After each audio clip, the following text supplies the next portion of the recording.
How's it going, guys? Welcome back. This is episode 4 of Legacy of Ours. Today we're going to be talking about the mask of a man. What it means to be a man, the things we got to cover up, our smiles, our pain, and all the above. With me today is our other hosts. We have Nelson. Nito. Let's get it going. Yeah. Legacy. I think. Oh shit, my bad. No, my bad. No, I fucked up. I don't know. Anyway, let's raise our cups to episode 4. And we have a special guest for you guys today as well. Hell yeah.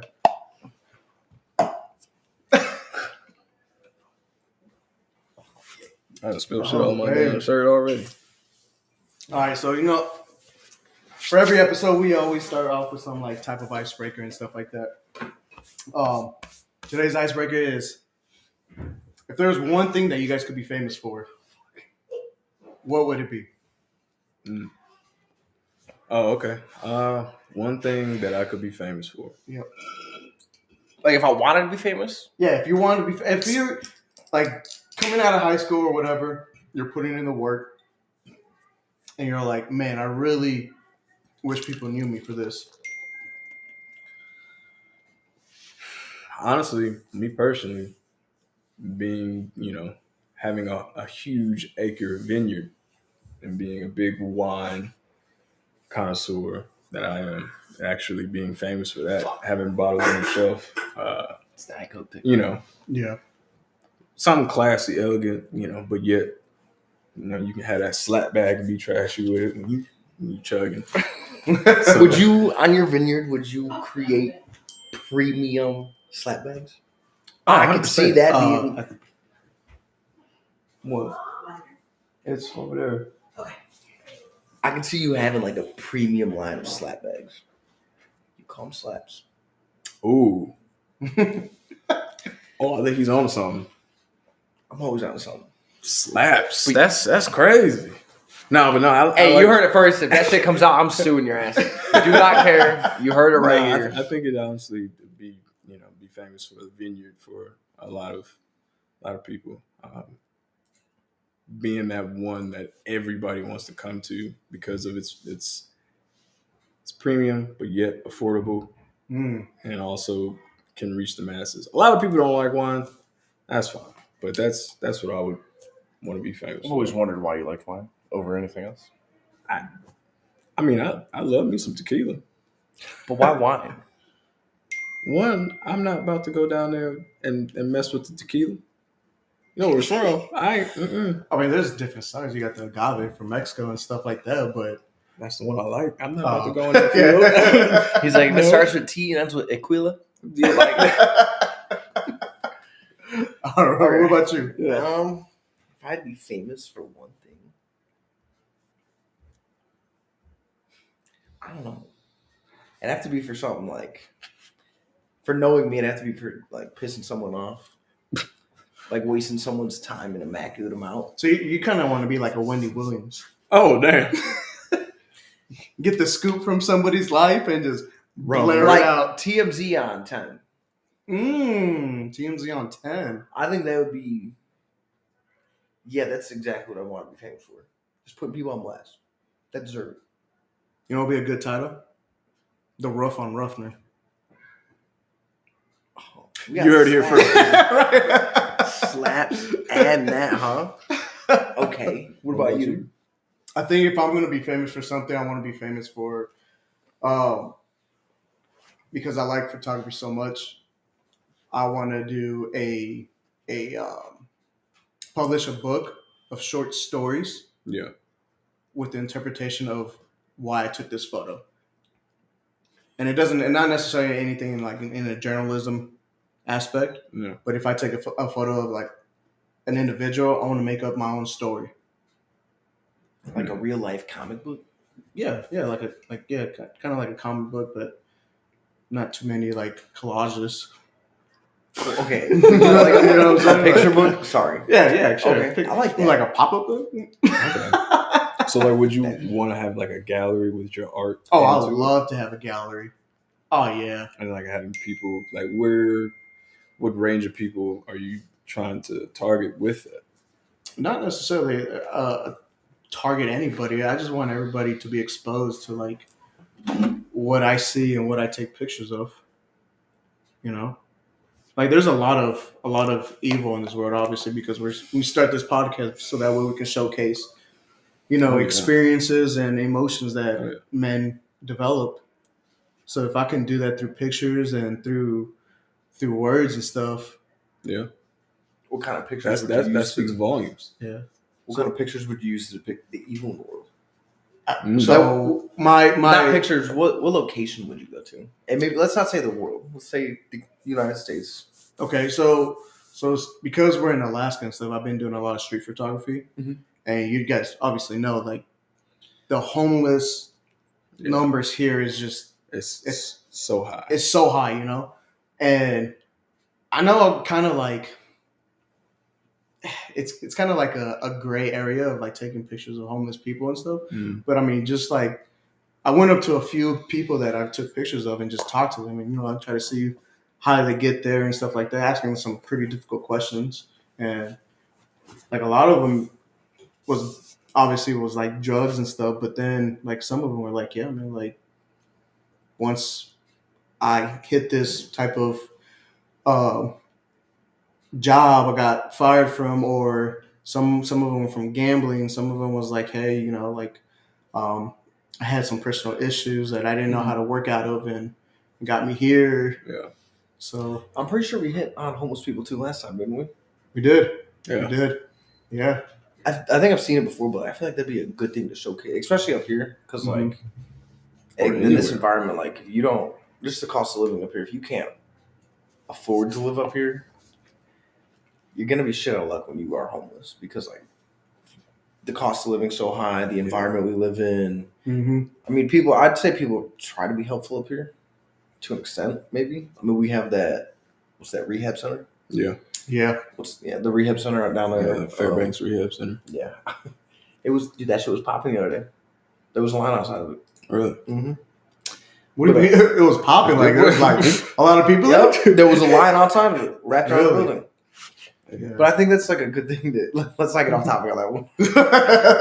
But no, I like. But the thing is, though, I like to see like they're actually getting help and trying to rehabilitate themselves. Yeah. Because I think you touched on it, and I think Let's we go, already touched DW. on it in the last episode. Is that none of the shortcomings Okay. is just for them being like, oh, I just don't want to do anything. Right. A lot of trauma has happened to Yeah. where they had to give up, and then they just had to live in that mask of.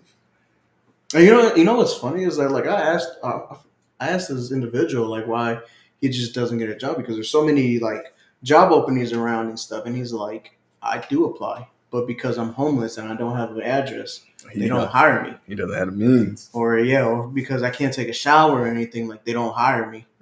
I was like, so he just in a rut, like he doesn't know what to do. He's like, he's went up to contractors while they're working, building houses and stuff. He's like, hey, can I help pick up trash and stuff just for a few dollars? But I mean, there is individuals out there trying to actually get on back on their feet and stuff, but It's hard. it's hard. I think we've already covered it. It's especially when you're already broken, Mm-hmm. and then that mask shifts off you, Yeah, and people see it. yeah, It sucks. it does. It just sucks. It does. But I would say like it's not like there's no hope at all.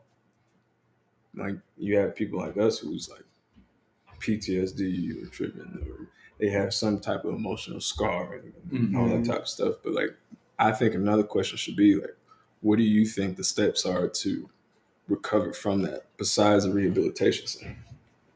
I think that's all situation dependent. Yeah. Because maybe one person's issue is money, the other person's issue is drugs.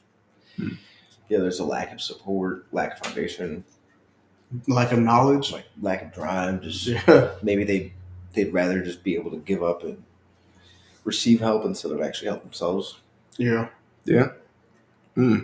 Receive help rather than help themselves. So when you say that, what do you interpret that to be? To someone like that, it could be easier to sit outside in a heavily populated area and ask for anything, help, food, money, change. I mean, we all have loose change sitting around. We don't really use it, especially in like today's time. I mean, I do it all the time. I just give my loose change out. I mean, I'd rather like buy drinks, but like sometimes it's easier for people just to sit there and be like that instead of just get up and work, get up and do something else, or continue to just give up, or maybe not try to change something. I understand the showering and the like all that, but I feel like there's. So now let's shift to people who have actually, not actually, but are in society, that's walking amongst, everyday lives, going to jobs, 9 to 5, or even in the military. Like, how much of a mask or a facade do you have to put on just to get by?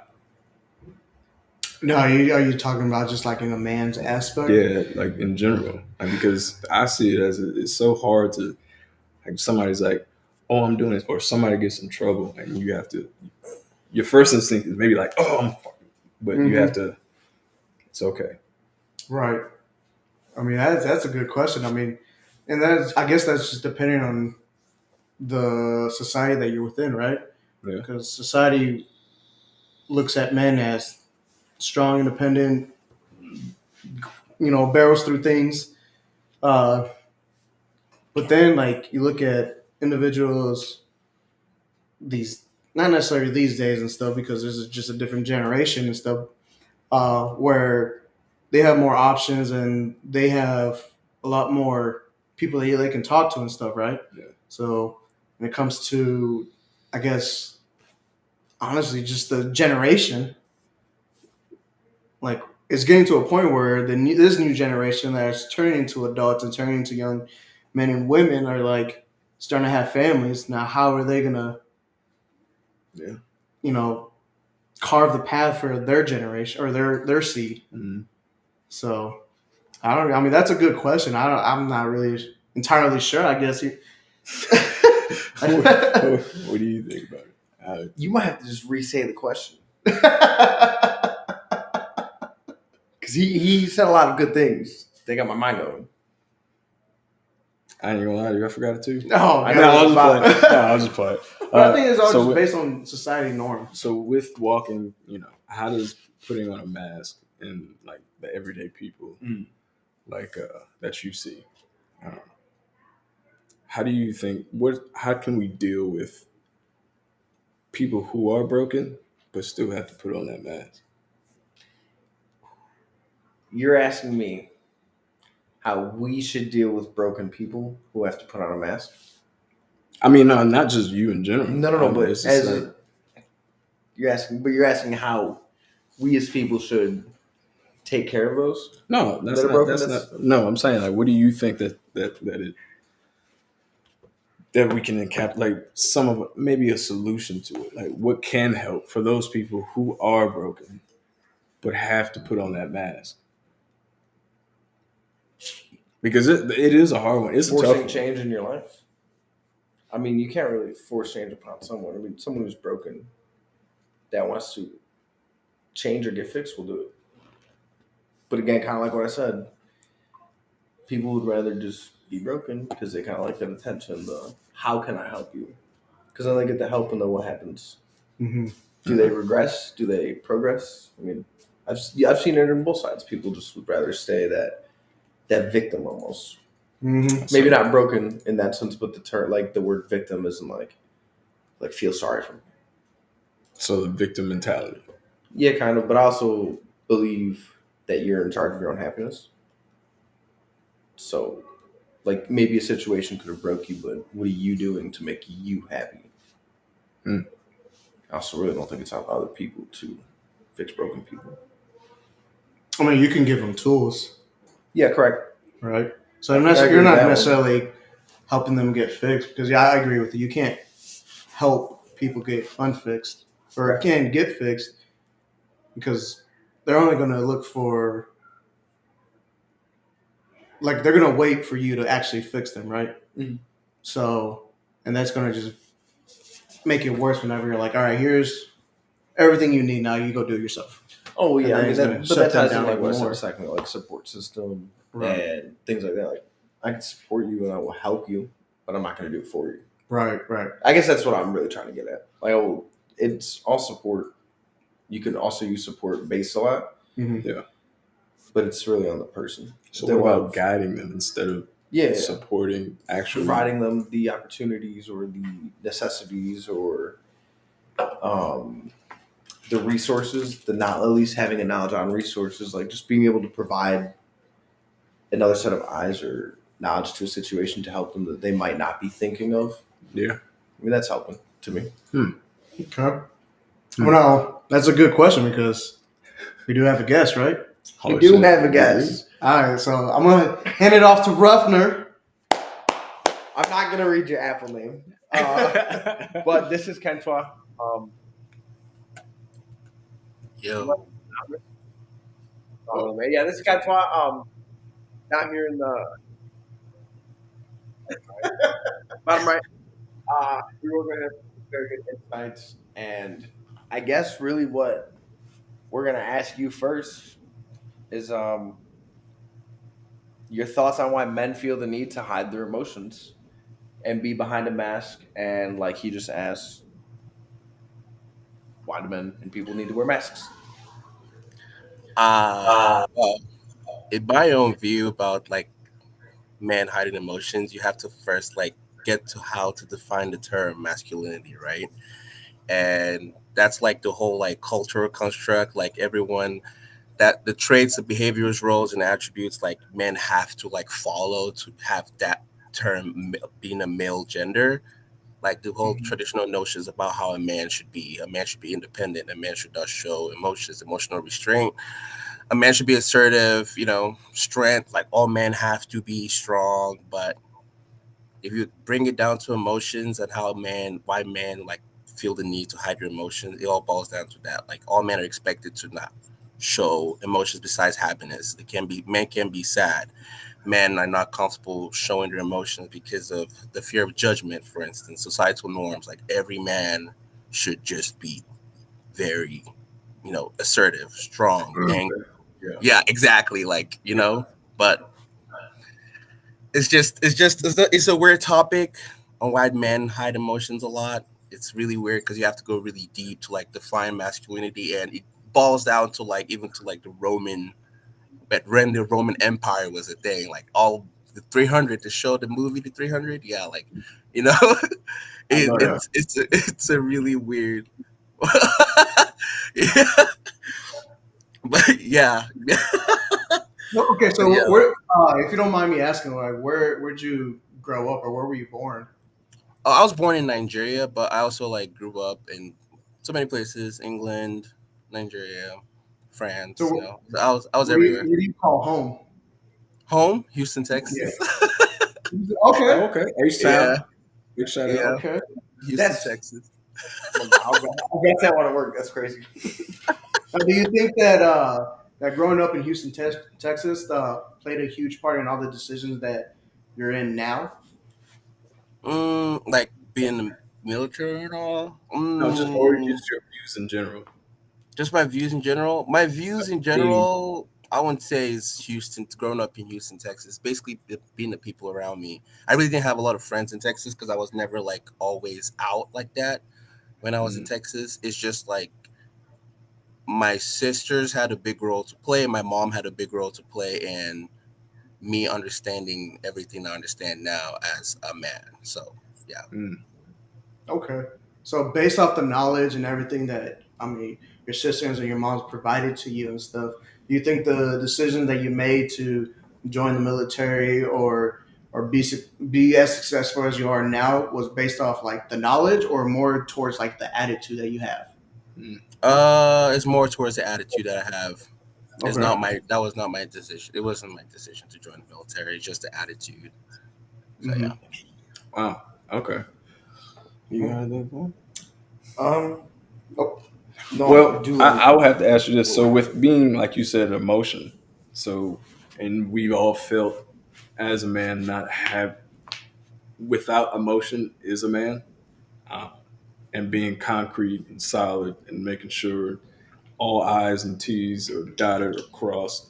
Like with that, what do you suggest that men should start doing, in your opinion, due to the nature we have a population that are this way and feel that way, and then a population that also feel you will get like you banned should on be TikTok. Yeah. sensitive. You know what I mean? If that makes sense. Like, how can we actually cross that threshold and actually mold and build a bridge so it's not like men don't need to cry, because at the end of the day, like, men do cry, Yeah. but Y'all majority of remember your last it, good they do cry? it by themselves. But it's almost 10 times out of 10 out of anger. How do you think we can bridge that gap? Personally, what I have done in the past, therapy is actually a really good one. A lot of men don't want to go to therapy because they feel it's gonna make them weak. You know, yeah, Yeah. but no, speaking to therapists. Experiences in therapy could lead people not wanting to go. Because I remember when I went, and the lady started telling me about her problems, like I was going to do something about it, and that definitely Okay. drove me to never go back. But I agree with what you're saying. Yeah, So therapy. you But the first thing a man should consider is self-awareness that he has that problem hiding his emotions. He has to recognize that he has that problem first before he can start doing any like strategy to like get rid of it. So self-awareness should be number one for me personally. And I feel like journaling is a good one. A lot of people journal, and I've used journaling before, and it's actually a pretty effective way to handle like men hiding emotions or emotional restraints. That's the perfect word I would use. Journaling is actually a really good way to process it. If you don't feel comfortable talking to people, you can literally talk to your book and just write it down how you feel, how you exactly you're feeling at that particular time or moment. Supportive relationships Mm. for the married folks. I would always suggest married men who feel like they have emotional restraint as a problem should use their partners as a backdoor or a safe space to feel comfortable to like express how exactly you're feeling at that moment. Even if your partner doesn't understand, at least you know that you can talk to somebody who would not go out and spread your business out in the open. Oh, my husband was crying yesterday because he said work was hard for him or something like that. You know, like Yeah. having a supportive partner that's is a really good one. I would say meditation. I'm not saying you should go to your house and sit crisscross applesauce at home. Like just like sit and like go through your day or your whole week. Like I do it on my Fridays. Like after Friday, I call it my de-stress period, where I just sit and I just like de-stress like the whole day, the whole week. What happened? Like what was I feeling at that particular moment, what I should have done better, stuff like that. That's how I view meditation to be, not just the whole Zen monk, you know, way. Another way I would say is hobbies. Hobbies is a really good one. I'm not saying you should like go some. I mean, yeah, if you write, writing is actually really good. Writing down how you feel. Most artists, most celebrities, like Rod Wave, for instance, he's always complaining about how all relationships are hard for him. But yes, he's in a perfect relationship. But people don't get why he's always rapping sad raps. It's because of his past relationships, and he's expressing how he felt in the past. So it's his present song. So writing down stuffs, painting, music, listening to some music actually do speak to people. But people just listen to music to just think they're hard. Or no, like if you actually pay attention to the lyrics and understand what the person is actually talking about, you can actually like you can be on that same level with that person that playing and be like, oh yeah, I understand what you're talking about because that's exactly what I'm going through. So the person can then you can like go deeper into that person and see how that person is handling that problem that you guys have in common. So, do you think that upbringing or an individual's upbringing can actually mold how they react as a man? Oh, definitely, yes, Okay. definitely. Most parents these days, I would say, not my generation, but our parents' generation, they still have that mentality that they were taught that men should just be hardcore. No man should cry. I remember when I was 10, if my dad whooped my ass and I cry, he's going to stop crying. You're a man. Men don't cry. You know? Get your ass over here, boy. Like like it's upbringing plays a big role. So all these men grow up having that mentality, like, oh, if I cry in front of this person, they're gonna see me, view me as weak. So they can't show any emotions besides happiness. They can't show sadness or anything. Just happiness or surprise or excitement. That's about it. So now you said, I'm sorry. I know, yeah, probably have. No, go ahead. So now that Keep with going. this society or this new day and age, shall I say, a man crying, and you know it, you've seen it. A man crying in front of a female, you'd be like, "Oh man, you's a bitch." But you know what I mean? And then like it just permeates, and then now everybody knows you as this crying motherfucker who just cries around females. Like you just cry. But like so, but when men do try to express their emotions with their, as you could say, their other, regardless of who it is, it just seems like men are always the one that has to suffer for it because even when we do try to express our emotions, it's always exemplified as weak, especially around a woman. I feel if, like he said, and what I've been saying, what you're saying, the generational thing, like I feel like how it's looked at nowadays, like for us, if a man cries to a woman, that's like his like last straw. Like what else is he gonna do from there? Like that is, No, but in my opinion, like to me, like I would always, that's like that would always be my last thing, like to express myself. I feel like that's like me breaking, like that's the last thing I have. That's the last thing I have to give is that. But I feel like for a lot of men, like when it gets to that point, like are they crying because they're sad or is it they're upset? Like what are they trying to express? no. So, but you That's have, how I feel. but you have different categories of it though. You have Well, somebody yeah. that you have anybody who just like punches them that. That's not what I'm talking about. I'm talking about And then you to, have like, someone who go expressing through themselves hardships in and then emotions. be like, I'm gonna tough this out. I'm gonna tough this out, and then you tough it out for so long, and you have no other option, and you're just Yeah, like, how long can you I tough it out fucking for? failed, and then just break down. Right. So is there a certain time that you can express your emotions, or is it just any time like you have an emotion, just express it?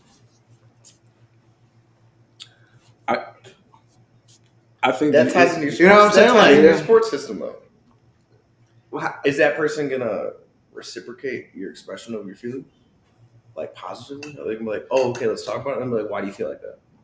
You shouldn't feel that way. Right. Because like, you know what I'm saying? I feel like that ties into your sports system. Yeah.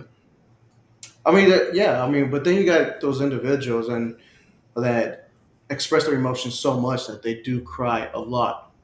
So is Over the smallest shit. And yeah, you're like, over the smallest bro, shit, bro. right? So is there a certain point where you're like, hey, you're gonna have to toughen up, like what I always say, oh, you want a reason to cry? I'll give you one. I'll give you one. You know what I'm saying? You want to reason the car? I got some. But so when it comes to sports or even going out in a public setting, like, do you bottle that up until you get to a place where you're like by yourself? I think that's dependent on that man, honestly, because I know I bottle my emotions. Everything, all the hate, everything that's been going wrong, I just stuff it down deep, Yeah. and then I feel sorry for that person. That was the last straw, and I just on that one person, and Right. that he's like, oh, what the fuck? I didn't do none of that. What are you? But it's just aggression towards that individual. Right. Yeah. But as far as like a point, I think people need to people know when their breaking point is. Right. And Yeah. if you are at that breaking point, you should know what you need to do to handle that breaking point.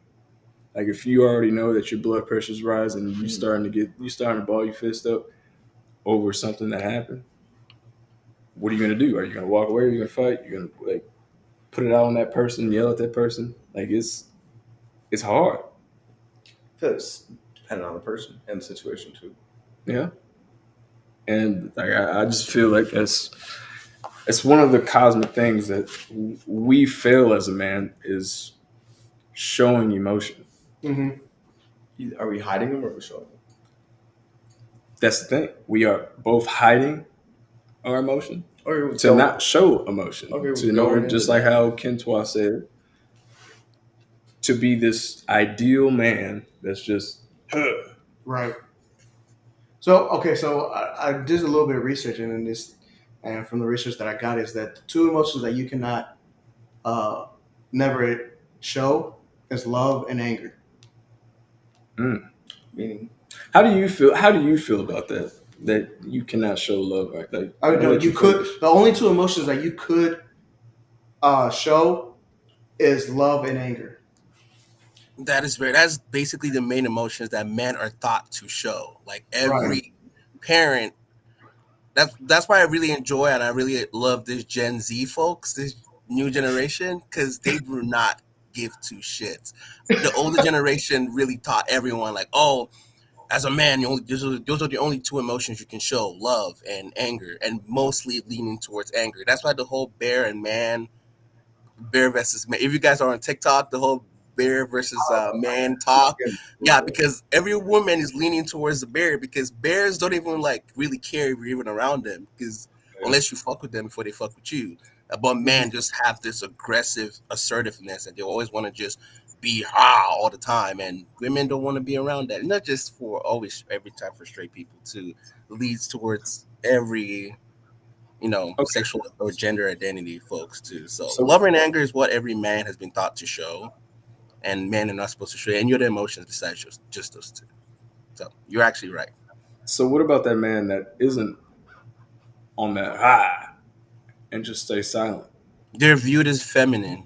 Most men who show emotions or just in the center are viewed as feminine men, or like everyone would say, oh, there's something weird about that guy. There's something weird about him. There's nothing weird about him. He's just a regular human being, but you just view him as weird because you have that process in your head that men are not supposed to be like this. So you just say, oh, that dude's just weird. So he's just even with all the stress that's going on in his daily life, and he just internalizes it and doesn't want to portray it. Yeah. He's feminine. No, I mean, he probably has his own ways of portraying, like, expressing his emotions. Probably not just in front of you, but he probably has, like, his own outlets, the way he, like, lets it all out. He probably has a supportive partner. That term supportive, a supportive partner, not just some girl you're just banging and you feel like you try to cry in front of her and she's like, oh, ew, you're gay. No, a supportive partner. That term, that word, supportive, someone who actually understands, like, okay, it is okay for men to show emotions. So he probably has his own ways of like expressing his emotions because you don't see it does not mean he's not doing it. And I feel men should not get to that point where they just internalize everything. Once you feel like you're getting to that point, you should go to therapy because you can blow up at one point. You would not know. You can just blow up, and that's when like domestic violence becomes a thing, or suicide. So What about the women that actually express that they don't want to see a man cry? That's because that's a big population. That is. that is actually a big population. That's what I'm And so saying. it inhibits us to show our emotions due to the fact that like what we want. Say we have, I don't know, X. I'm gonna just say X, and I like that individual, and then we go on a date, and then something like say my dad died or something. I don't know, and I start bawling. She's gonna look at you and be like, Mm-hmm. "You a bitch." Like, you know what I mean? Like, so like how like that's what I'm saying. Like what So If you find what a advice would you give those women? it's fucked up on both parts, to be honest, because you're very right. Women view men who like these Gen Z folks do not view that way, but our generation does. I mean, Our, he's our right. generation have that mentality, like, oh, like if you have there's a guy on TikTok who like makes videos. Oh, what turns you off in a man? And there's a whole like a 500 like list. She had like a list of 500 numbers. She's like, oh, this if a man cries, if a man does his head like this, if a man can cook, if a man can do this, if a man like if a it's just it has to be fixed from our. It should start with us, and more people are being open-minded in our generation, and they're viewing it as seeing it as wrong, and most men and women are trying to work on it. It's not it's a lot of women, yes, but the population now is getting lower because of people are being open-minded and seeing that it's okay for men, because let's be real, men have the highest suicide rate when it comes to both genders, because of a lot of men keep all this stuff to themselves and they don't want to express it to nobody. They feel if they express it to their partner, their partner is going to be like, "Oh, you a bitch! Like, fix yourself. You can be. You getting like you're gay or something. Like, why you crying in front of me? Like, man, the fuck up, shit like that." So, a lot of people are seeing it and seeing like, "Oh, men are actually hiding all this emotion," so they would try to become the safe space for that man to like express it. And if you find a girl or a guy or something that has a problem with you crying because your dad died, I don't think you should be talking to her in the first place. Like, I'm gonna be real with you. Don't. That's a big red flag. Because your dad died, you're crying, and she's like, "You a bitch." But I will beat. I will put hands like, "I'm sorry." we not about that. We're not about that on that channel. Like my dad died. Like, come on, man. Like, no, setting boundaries. You have to set those boundaries too. Like, let your partner know, like, hey, I have a stressful job. Okay, so now I have we're a talking very, very stressful job. You should understand I have a very stressful job, and I can come home just trying to vent. I want to vent. I want to talk to you and just tell you.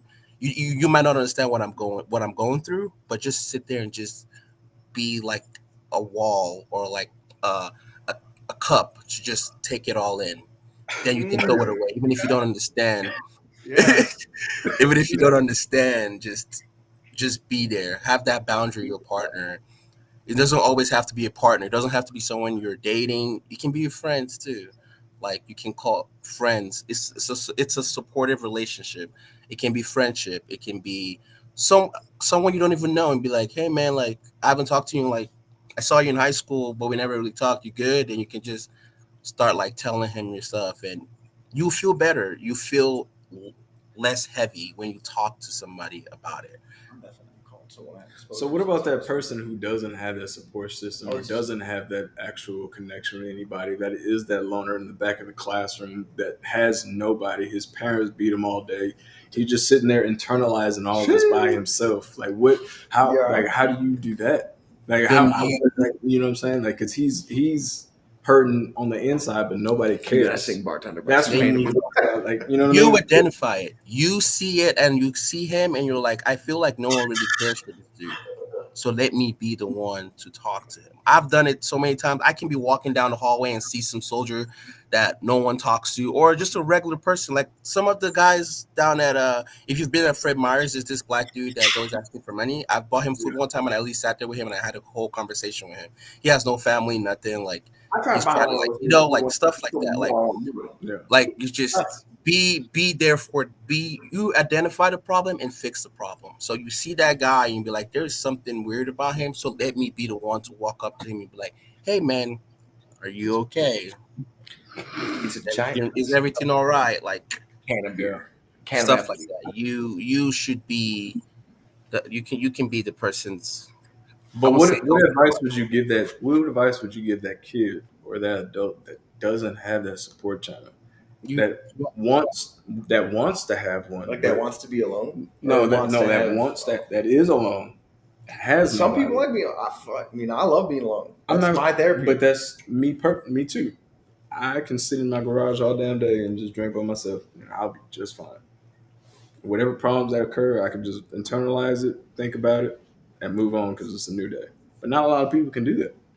I'm glad that he brought up that he, one of his experiences that he bought some food for this guy, that Fred Myers and stuff. Yeah. But you said that like figure out the problem and then fix it. Now, if you fix the problem, is he learning how to help himself?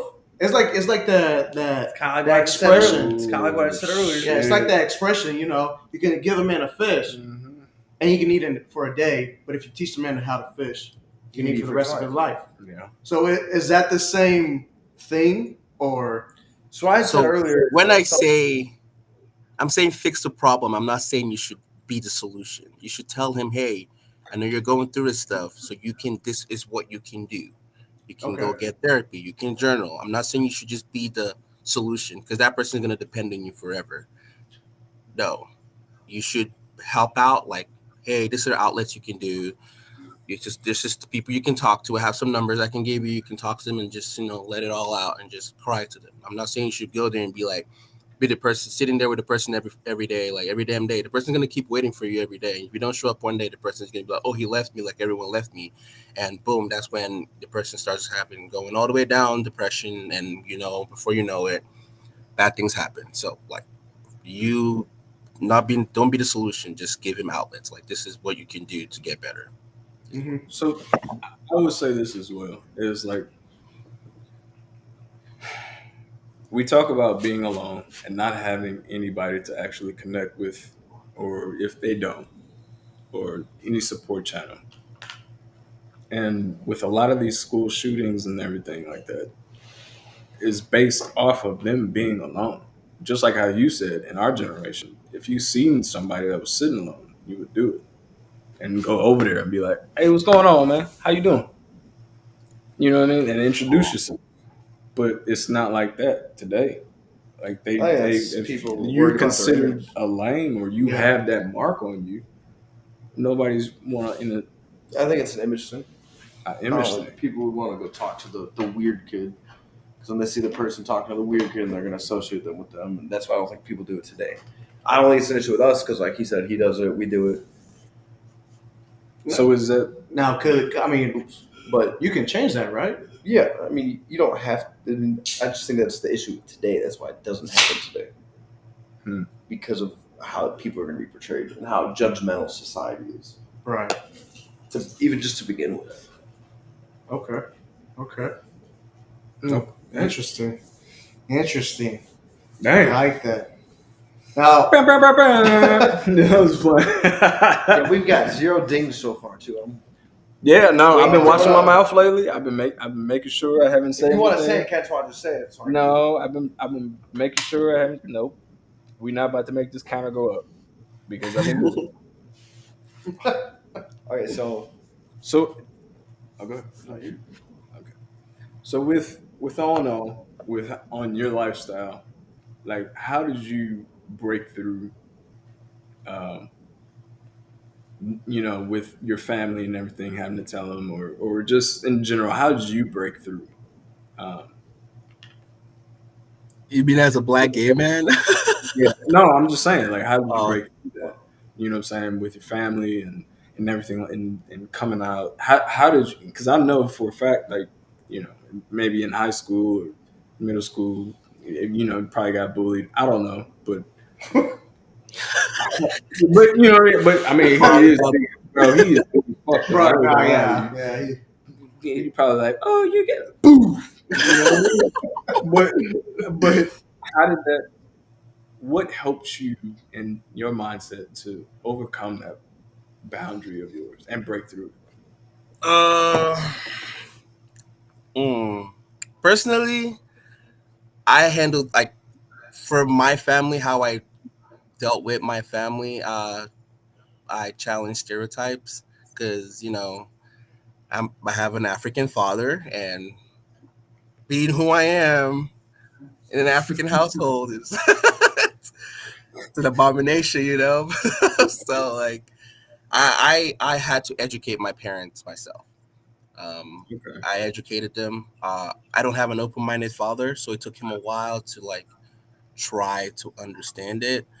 I mean, he still doesn't understand it, but he has come into terms with it.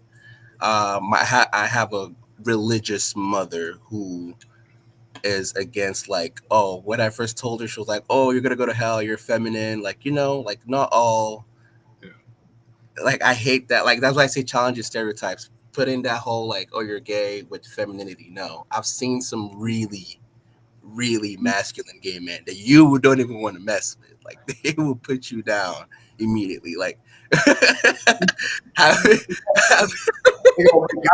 And I'm not gonna lie, I have met a couple guys like that. Like, Yeah. I did not know they were gay or anything, and I don't bro, know. they were big as fuck. Like, Yeah, Sean, swole. we used to work out and stuff, and then all of a sudden, this man just Hey, switched babe. on me, and I was like, what are you? I'm like, are you joking or something? And I'm like, and bro, that experience was crazy, and like, I was so overwhelmed, and I was like, what do I say? Like this man literally hitting me. He's like hitting on me. We went to the club together. Like he bought me drinks and shit. No wonder he I was like, fucking- I was like, hold up. In a whole relationship at that point. Nah, but he's cool as fuck though. He's cool as fuck.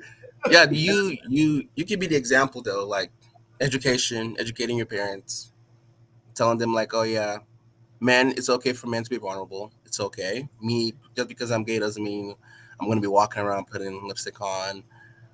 I mean, everyone has their own preference. For me, I'm not gonna have a wig on tomorrow morning and strutting down the hallway. No, I'm not gonna- Oh, you big bird. like like, and also like you can lead by example. There's a certain demeanor you can have around people, and people would know like you, even if you're stressed the fuck out, they know you have an outlet, and they would walk up to you to ask. And I've had people I think I'm the most positive person in my unit when it comes to like anything. I'm always happy, I'm always smiling. Like I try to be that role model for people because nice to first be of all, I know how Alaska alone can be. So So now that person that always smiling and always laughing and joking, not just you, is that person really happy, or are they putting that mask on? so you Make sure talking okay, I'll be very honest here. A lot of happy people don't have a lot of mediums or people to like support them, which is very true. Like it happens, guys. Most dudes who are victims of suicide are always the ones who they're always smiling because everybody wants to dump all their feelings on that person, and that person doesn't have an outlet to like let it all out because he feels if he talks to somebody, you're gonna be like, oh, you're that positive dude, so you're actually going through something, so I don't want to talk to you about my problems. And that's how the fear of rejection comes in. They don't want to be rejected because they're known to be that happy positive person. And if they go to another person and tell them about their problems, the person's gonna be like, oh, I thought you're the happy person. Like, okay, I can't talk to you anymore because shit, like, I'm gonna keep my problems to myself because you got a lot of shit going on for you too, and they have no one to talk to. And that's when depression and everything comes in. And a lot of happy people presently that I know probably have mediums, and I've talked to them about like mediums they can use to express themselves.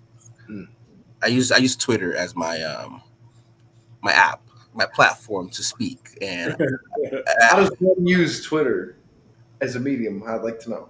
Twitter is a venting app. People don't understand that X app. You can just literally just get on there and just type exactly how you're feeling to random people. Like you don't know them, Yeah. and probably if you read the retweets, people are actually feeling the same way you're feeling, and people will be like, I definitely understand what you're talking about, and you can start talking to people you don't know. That's why I would say therapy, because therapy is the best way to express your emotional restraint, because you're talking to someone you don't know. It's so easy talking to people you don't know. I'm telling you, it's very easy finding a random person and you can just tell them everything you feel. You know you're not going to see that person ever again. And you just let it all out and you go about your day. You feel better. You don't know you feel better, but I promise you're going to feel better talking to a random folk that you're never going to see. So Twitter is actually... Me personally, I just hate talking about my, and I think that's a systematic what you were talking about as far as like how, and I grew up in that age, so I don't feel comfortable talking about my feelings, but I'm trying and doing this and making sure that I do have a hobby, and it's actually turning out really good. Now, do you guys feel like there's certain type of emotions that's harder to express? I feel every emotion can be expressed. Every emotion. No. Every emotion. I don't think there's any emotion that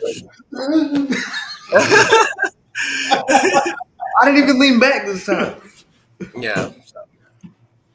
I mean, I do. Oh damn! We going there. Oh. We digging holes. You know what I'm saying? I want to see how deep in the trenches we can get. I think accountability is something some people are really hard to express. Like when they're wrong, like openly being like, you know what, that's my bad. I made a mistake. I think that's one thing everyone has an issue expressing. Yeah, just and it's honestly not something that's really else. that hard to express because you're just saying you're wrong. Yeah. But I think that's like the big one for me. It's a pride thing. A lot of men have pride and they hate feeling like it's also a sign of weakness too. Like you having that pride problem. Yeah. And you're confirmation. Like, I am not going to tell you sorry. When you know you're wrong. You don't want to apologize. It's a pride thing. Every man has pride. But I feel you're more of a man if you can stand up and tell them I'm actually wrong. And you just apologize and keep going. Drop the pride and be humble. Humility goes a long way. So, yeah. I agree with that. That's well said. What's your downfall, you think? What's my downfall? For you. You guys are gonna have to come back to me. I got a list. My imperfections are my perfections, so. Ooh.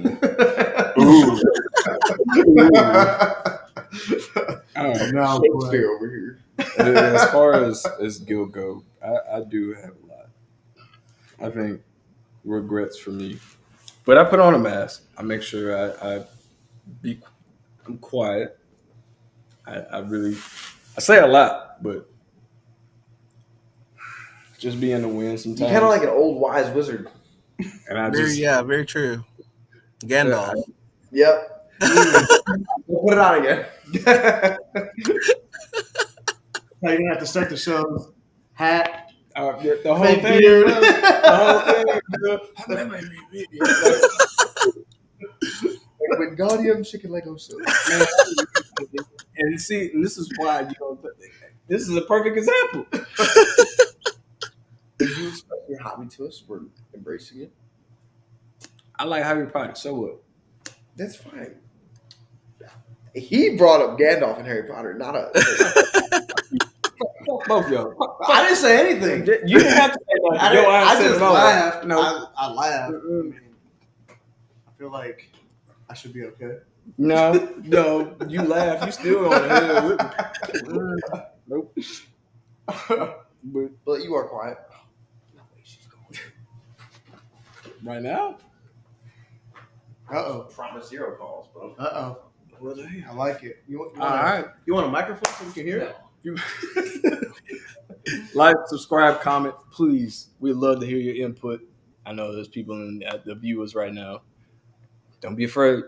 We love controversy. We're going to stir up the pot. It's only been 53 minutes. Oh boy, you in for a treat. Yeah. When I tell you that, Yeah. you in for a treat. This one right here is probably going to be the most controversial one that we probably have. I would say that. So stay tuned. Focus on us. And Oh, my bad. Go ahead. Finish it off. focus on us. And you'll see. Now, so going back to the subject and stuff, has there ever been like a situation where you felt pressured to not express your feelings or any type of emotion, or you had to bottle up that emotion? A lot of times, yeah. Now, because we're talking about how, like, it's better to actually express your emotion than to hold it in. Now, you think that's one of those times where it's okay to bottle it up, or it's more should have like, hey, I should have probably just told him how I felt. I mean, you can bottle the emotion at that particular time, but later, like there's place and time for everything. Right. There are certain times, like there's a certain position you reach in the military where you get chewed out and you're angry. You can literally smack the person for talking and disrespecting you at that point, but you just have to just bottle the emotion in at that particular time. Then when the environment is right, you can like walk up to that person when it's just you and them and say, hey man, like when you were talking to me in front of them little boys, I didn't like that. Like, pipe it down a little bit, stuff like that. Like there's a certain time you can express the emotion. It's not wrong to walk up to someone and tell the person like how exactly you feel, but there's a place and time for everything. Yes. Yeah. Is that just because of the position that you're put in? Yes. Okay. Yeah. What about you? What you mean? Oh man, I'm sorry, I'm firing off. You firing off? You just gonna let it ride? I'm sorry. It's consequences, consequences. It'll rub off. It is what it is. And I think that we covered it on the last one. That's how I'm programmed. It's just like. So you're basing your emotion off of how you were raised and the environment that you were within. So yes and no. Okay. So yes, on the environment that I was raised in, and on how it was seen, but I still have my own internal function. Mm-hmm. When I'm mad, I'm not hoopla. You're right. Yeah. I'm quiet. I don't say a fucking word. Yeah. I can attest to that. But once you hit that line, and I'm like, yeah, it's time to go. Yeah. And I've already built my meter up. Like it's already there. So that's why I'm like. Yeah. I think I'm kind of the same way. Because I'm not a big yeller. I'm not about to yell at you. I'm not about to fucking scream, fuck you. Yeah. No, I'm not about to do all that. For what? Yeah. I mean, I get what you're saying because I'm basically the same way. Like, I'm going to let you know what's in my mind at that time. And I'm terrible at, like what's that expression, beating around the bush? Yeah. Like, I'm going to let you know what my mind has to say. And it kind of, it's like it's a bad thing for me because I lose a lot of friendships over that. You know what I'm saying? Because I don't have a filter. I let you know how I feel at that time and at that moment. And if you like it, you like it. If you don't, you don't. I think that has to do with the ideal of how people perceive what you say. Just like how you told me, you sent it without the watermark. Yeah, my bad. That's my bad. I did it. And that's the thing. Like, you know what I mean? Like, I can respond to that, and I understand where you come. I think once people understand our cloth that we're made from, in general, they would know how to react to it. Mm-hmm. Say you talking to an old timer. Of course, that old timer ain't playing no motherfucking games, especially if he was in Vietnam. Oh yeah. Oh yeah. He gonna tell you that shit off rip. stupid. You know what I mean? Like you're fucking wrong. Like you know what I mean? Like that's you know what I mean. So I think there's different ranges of people that understand where we come from and what cloth they're cut from. Yeah. You know what's funny is that I had an encounter with an old fuck. Nah. So I was working at a vault a vault making place for coffins, right? And yeah, it's a weird job, but my homie Mendoza hooked me up with the job and stuff, and the manager there was apparently he was a vet, right? Yeah. But from what he told me, he was an RI. So I'm like, and this is like right before I'm like joining the army and stuff. I'm taking my ASVABs, I'm pumped up and shit. Now he's like hyping me up more, talking about he did this, he did that, he deployed here, he deployed there. He was an RI. He was like, I was like, damn, okay, like holy fuck, like I got respect for you. And there's this one time now this is within a 3-week span, right? So I'm still in training. He only trained me for maybe 5 days. All right. Now these vaults weigh like 33 to 4,000 pounds. Yeah. And they're just made out of concrete. They're all like bedazzled and shit. True story. So, and you got to take this 4,000 pound vault off this flatbed truck with a little fucking like scooter or whatever. Mm. And you got to like basically put it under the vault, balance it correctly, and then take it off and all this, right? Well, each vault costs like almost $10,000. And I'm still in training. And I'm like, dude, I do not feel comfortable taking this fucking vault off this truck. Like, I'm calling them up like, yo, man, like, I need help.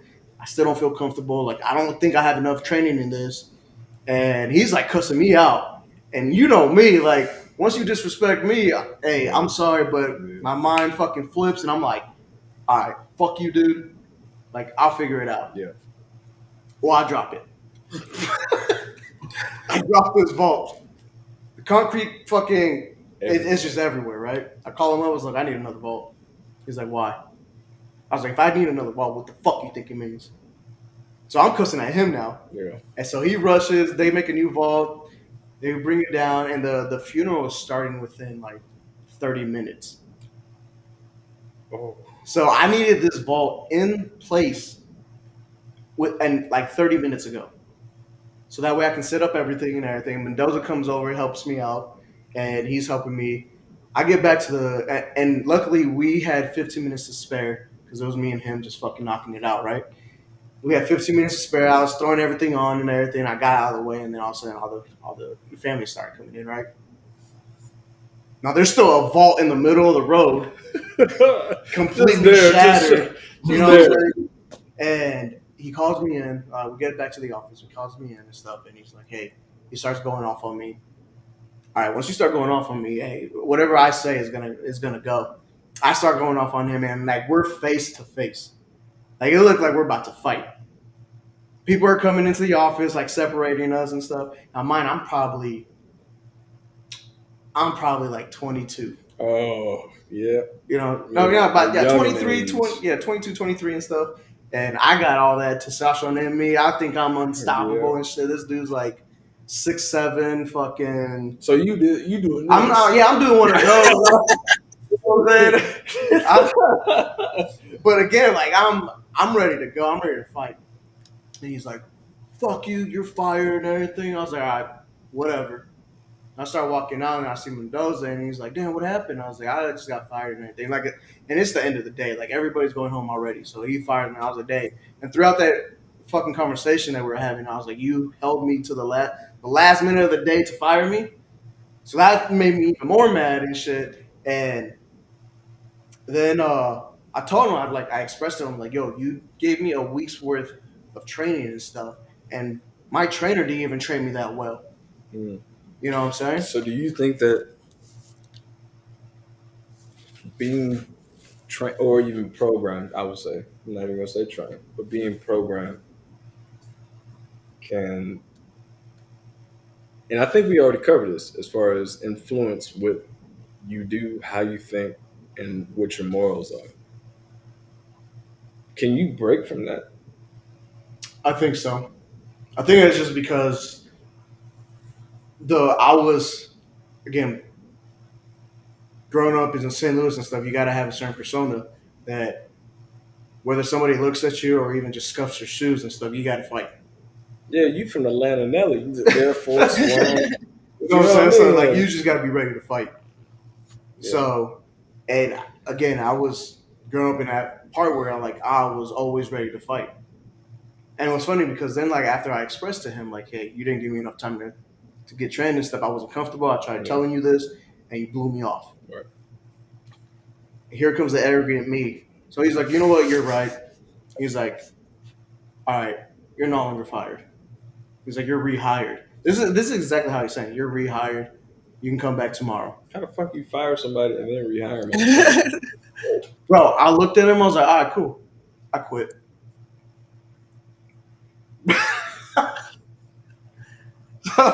Chad, bro, petty, bro. So I made it seem like, oh, I'm happy I got my job back and everything. Then after that, I looked at Mendoza and I looked at him. I was like, I quit, and I walked out. No, but that's what I'm saying. Like,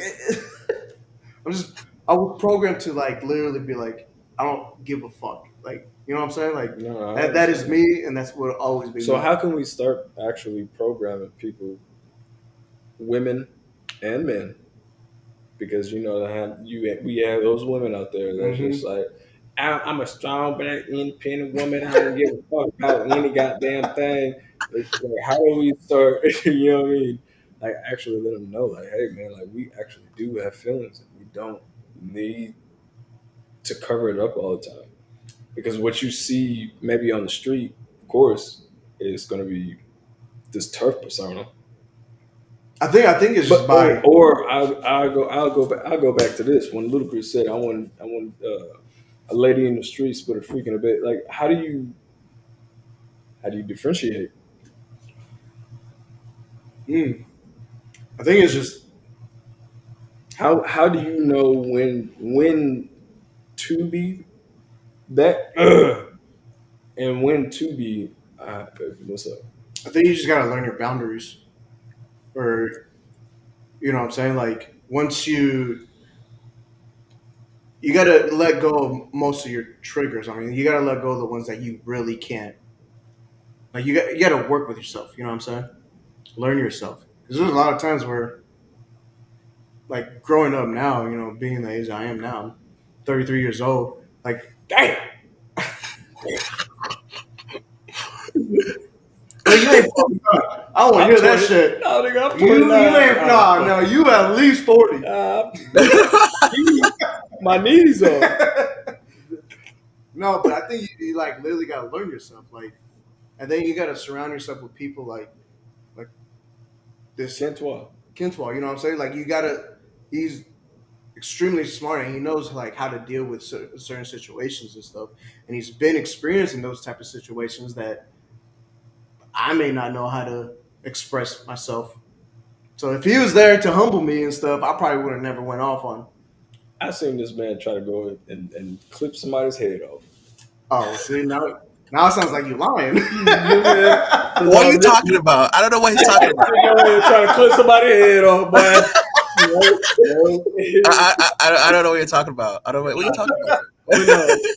On a real note, like, I understand what you're saying as far as, you know, dealing with it and knowing how to deal with it, but when to deal with it. And I'm gonna ask you the same question. So, like, how do you know when to escalate and when to actually be quiet, and then but yet anger is inside you? It depends on I think it depends on the situation you're putting, like the situation that is happening at that particular time.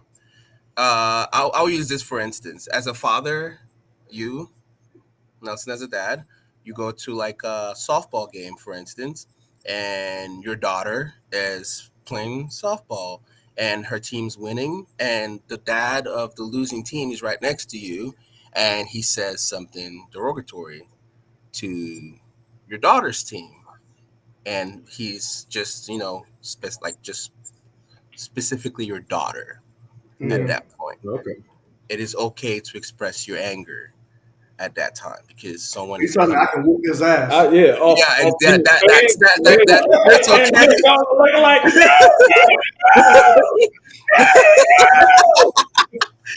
Regardless, I want everybody to see. Regardless of men being able to express your emotions, men should also know that you're protectors. Mm-hmm. Men are protectors. Women, yes, you're independent women who can definitely protect themselves. Trust. But a man should also know your role as a man is to be a protector. And it's okay for you to step up at that point and express anger and whoop someone's ass for talking crap about your daughter. So it depends on the situation you're put in. But there's some times where you have to conceal that emotion and hold it till you get if for your relationship, for instance, you go out and you and your wife are still boyfriend girlfriend, and you guys go to the bar, for instance, and there's this dude who just keeps hitting on your wife, and there are some women who are really, really nice. They know they're being flirted with, but they cannot just push that person away, and they just keep talking back to the person. You know your wife's not flirting back, but you're not comfortable in that situation. I don't think it's ideal for you at that moment to express your anger. I feel it's something when you guys get back home. You can pull her away. You can pull her away, but you should not say anything. Because if you start talking and homeboy doesn't know you and her together, then that's when you let loose of the anger and you and homeboy start fighting in the social setting. I feel like pull her away and talk to her on the side. It's a one-on-one conversation. Do not involve homeboy. It's hey babe. He could have probably helped me whenever we was. You know what I'm saying? I was ready to fight. It's a one-on-one. And I also say again, it also falls down on the situation. Professional environment at work, I don't think it's okay for you. I'm sorry.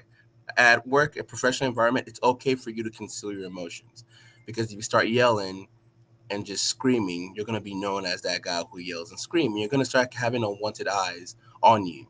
And everyone's going to know you as the NCO who is just angry all the time and always wants to yell at someone. And no one will ever want to correct you when you're wrong. And you're not getting any training or anything from anybody. You're not building yourself, because you're not. The older people, the wiser people cannot give you wise advice, because you're not going to take it, because they view you as an angry person. So isn't our job to provide, profess, and protect? Yes. As a man, in general, regardless. As a man, you're supposed to protect. Even as a gay man, me, I have more female friends, and some of my female friends, I know they can whoop ass. But if it comes down to it, I know my job as a friend is to protect them, regardless of anything. So even it doesn't matter gender identity, nothing. So it's just already embedded in you. To be a protector. Men are protectors. So okay, I like that. I hope this shit goes viral so that way they hear that. Yeah, I do too. I mean, but is all gay men like that though, or is that just? That's why women feel really safe and comfortable around gay men, because one, obviously, we're not trying to hit on you. We don't want you. Nothing in your body turns us on. So they feel really comfortable to be who they are around you. And it depends on the certain women. So some women, as we all know, have a mouth on them. And they would say how they're feeling immediately to whoever. And they don't care. And there's some men who don't have control of your emotions, and they can start going off on a woman and probably try to put hands on them. And me as a gay man, I'm 6'2", I'm 235 pounds. I'm pretty sure there's no man outside who wants to fuck with me, because I'll put you down immediately. So if they see my big black ass step up, immediately. If they see my black ass step up, and they're gonna be like, okay, cool, man, or if they want to fight me, we can go down. We can throw down. But I know I'm my job at that moment is to protect my girls because I know they have a mouth on them. I cannot control your mouth.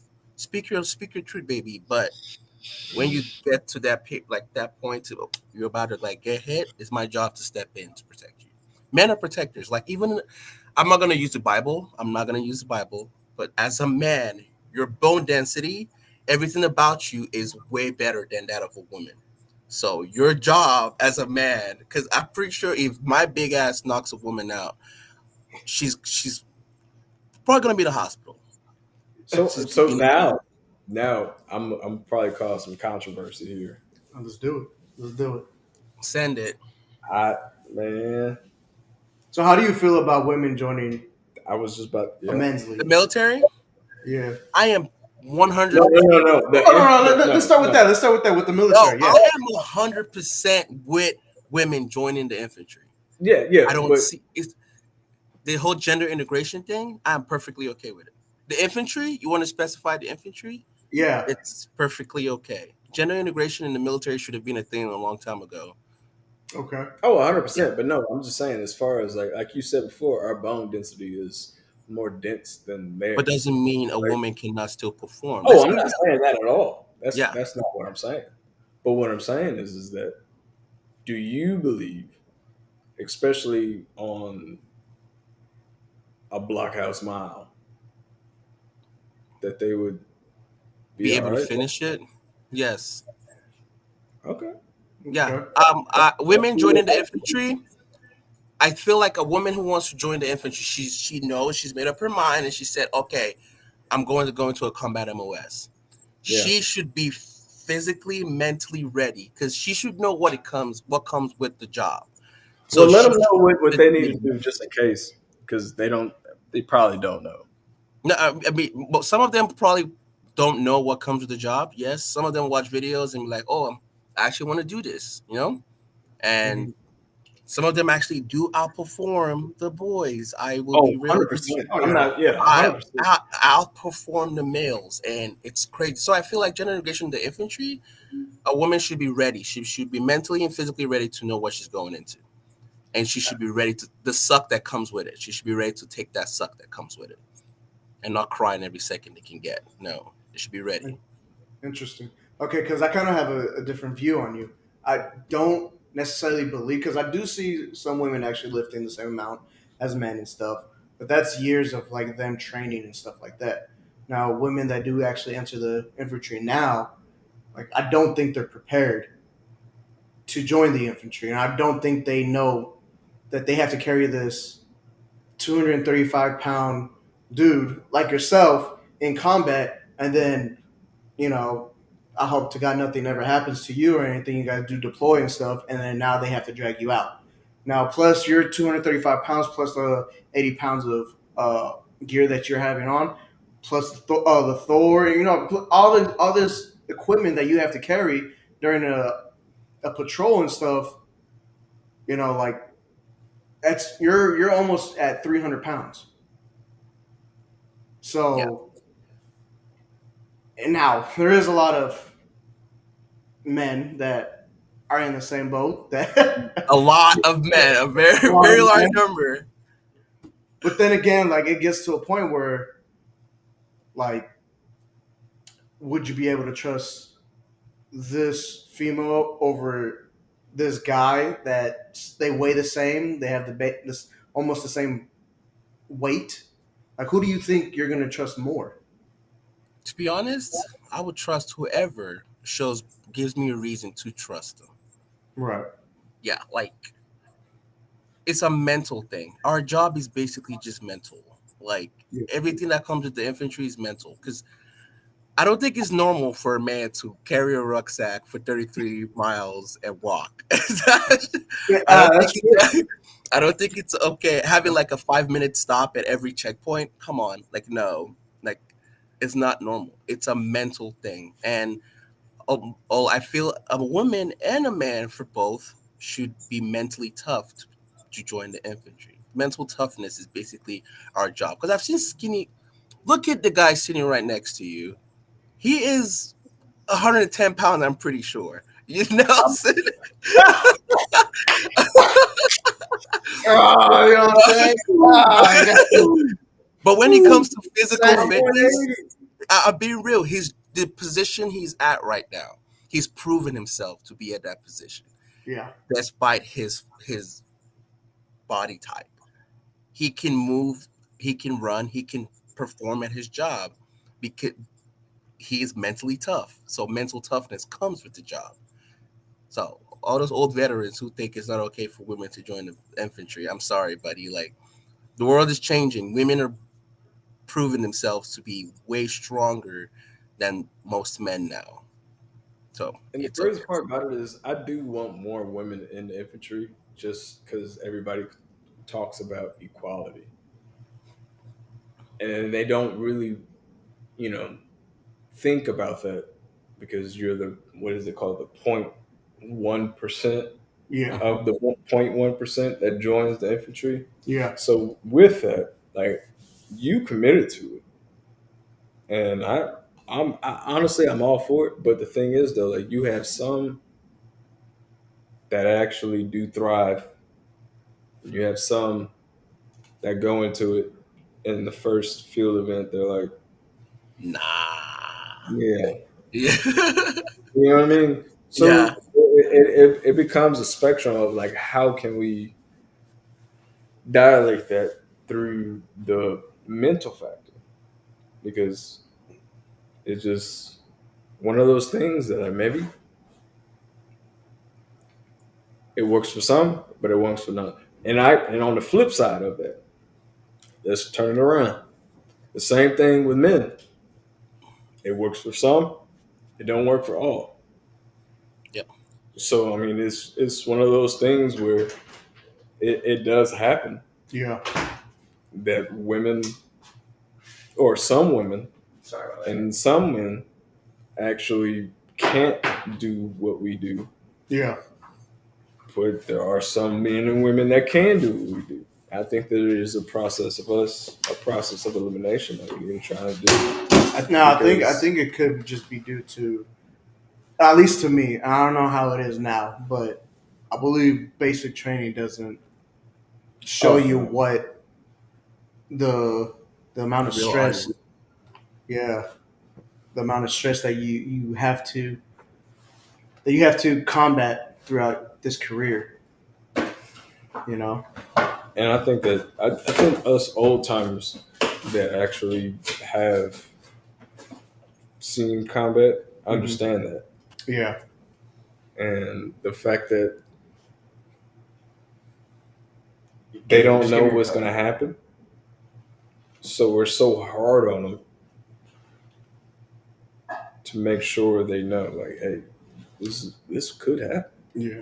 And that was one of my teaching strategies whenever we're in garrison and stuff, is that I want to put as much stress on you in garrison, so that way whenever we do deploy or whenever we do go to a field event, that you can adapt more easily. I will say that you did do that. Private Ruffner did not enjoy that.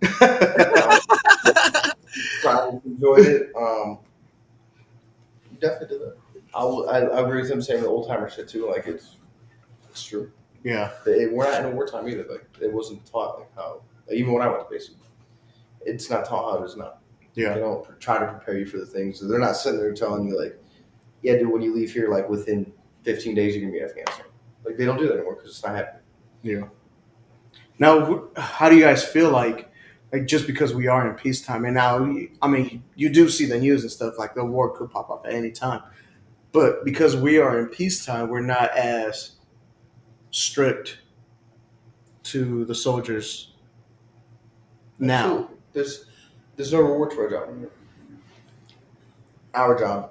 I only say that because I only am in our job, but like back then, like you were gonna deploy, you were gonna go see combat, you were not guaranteed anything, but you were at least guaranteed that in a certain time period. Now it's like I've done 6 years of field training ranks. What do I really benefit from that? Like, I can understand what I benefit from it, but like the gain from it to me, like in my reasons of why I joined, is zero. Yeah. I honestly think that it's nothing not knowing the reason why we train so much. Because The lack of. 2 years, I deployed. I hate fucking talking about this shit. I really do, bro. Let's not talk about it. Let's sum it up. Let's sum it up. Anyways, like, you never know when your time is gonna fucking come, and you always have to be ready for it, regardless of the situation that you're in. No matter how much training, no matter how much things that you have to put in or put out, like, it's for a reason. You might not see that reason today, but when you're actually faced with it, you know how to handle it. So, And I think that's where leadership is failing because we do so much cookie cutter training. Layouts and cookie cutter training. Is that we're not prepared for the next war, right? but I also think that can break a man too. And what do you mean? So, even in general, just knowing, oh fuck, I gotta go, can break somebody. Because this man got like 4 kids at home and a wife, but he still has to do what his duty. Yeah. So a lot of these people, as we see, like a lot of Vietnam, World War II, or actually not World War II because they was praised when they came home. Right. But everybody was looking like, why? The first maybe 10 years was like, yeah. Let's fucking go. Yeah. But then after that, it was like, why are we still doing this? Right. So we really didn't get no accommodation when we came on. Which leads to putting on that mask, walking around like everything's okay. Yeah. It's really not. Yeah. I can and it see sucks. That. Especially everything that you know what I mean? You had no recognition coming home, is what you're saying? Fuck no. How's it make you feel when we got back from Japan? Joseph Gaskin was waiting there on the tarmac. Welcome back from Japan, brothers. But anyway, regardless of that. Full winter PTs. 3 a.m. Welcome back. Wolves, fucking bottom of the neck.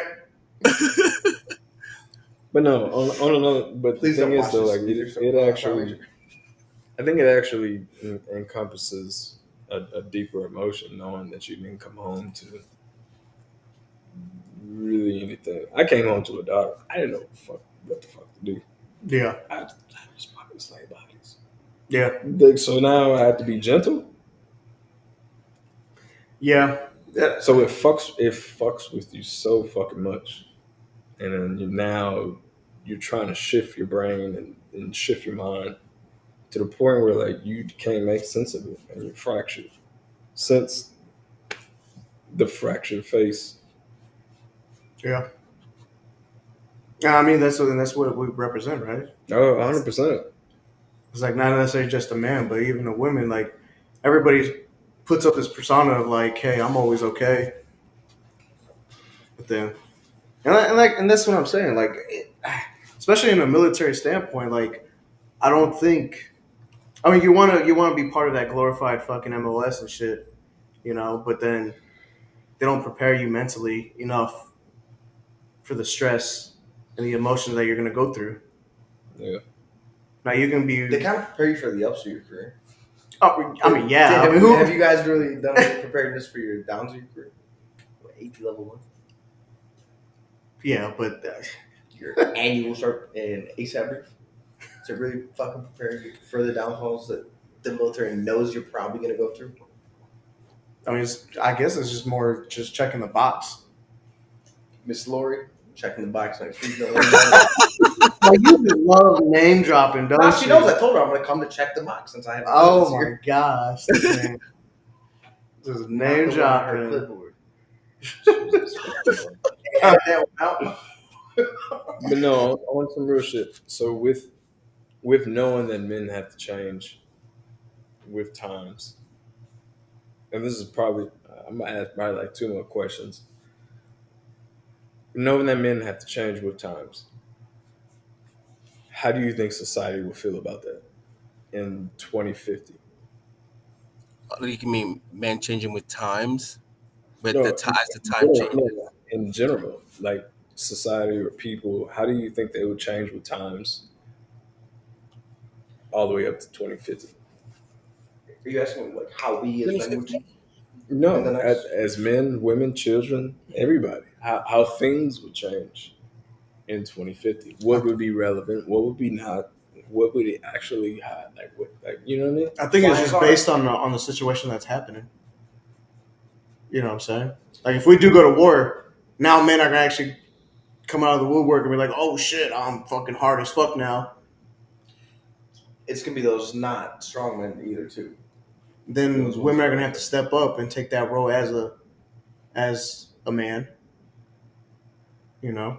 I mean, she's still a woman, but she's not playing the man role. She's still playing the woman role. The man is just over there being the big protector, protecting. Right. But then what I mean is that if whoever is in the infantry or whoever has to deploy and stuff, that spouse back home is Well, gonna have steps to up, Yeah. comes a dad. Yep. Yeah. We gave out. Welcome back. This is the intermission. We like to do the intermission. We like to drink, chill, bullshit, Yep. for a little bit. Go ahead and You give know me what I some mean? water. And talk your shit. Give me some water. Go on the cup. I got you. Yeah, go ahead.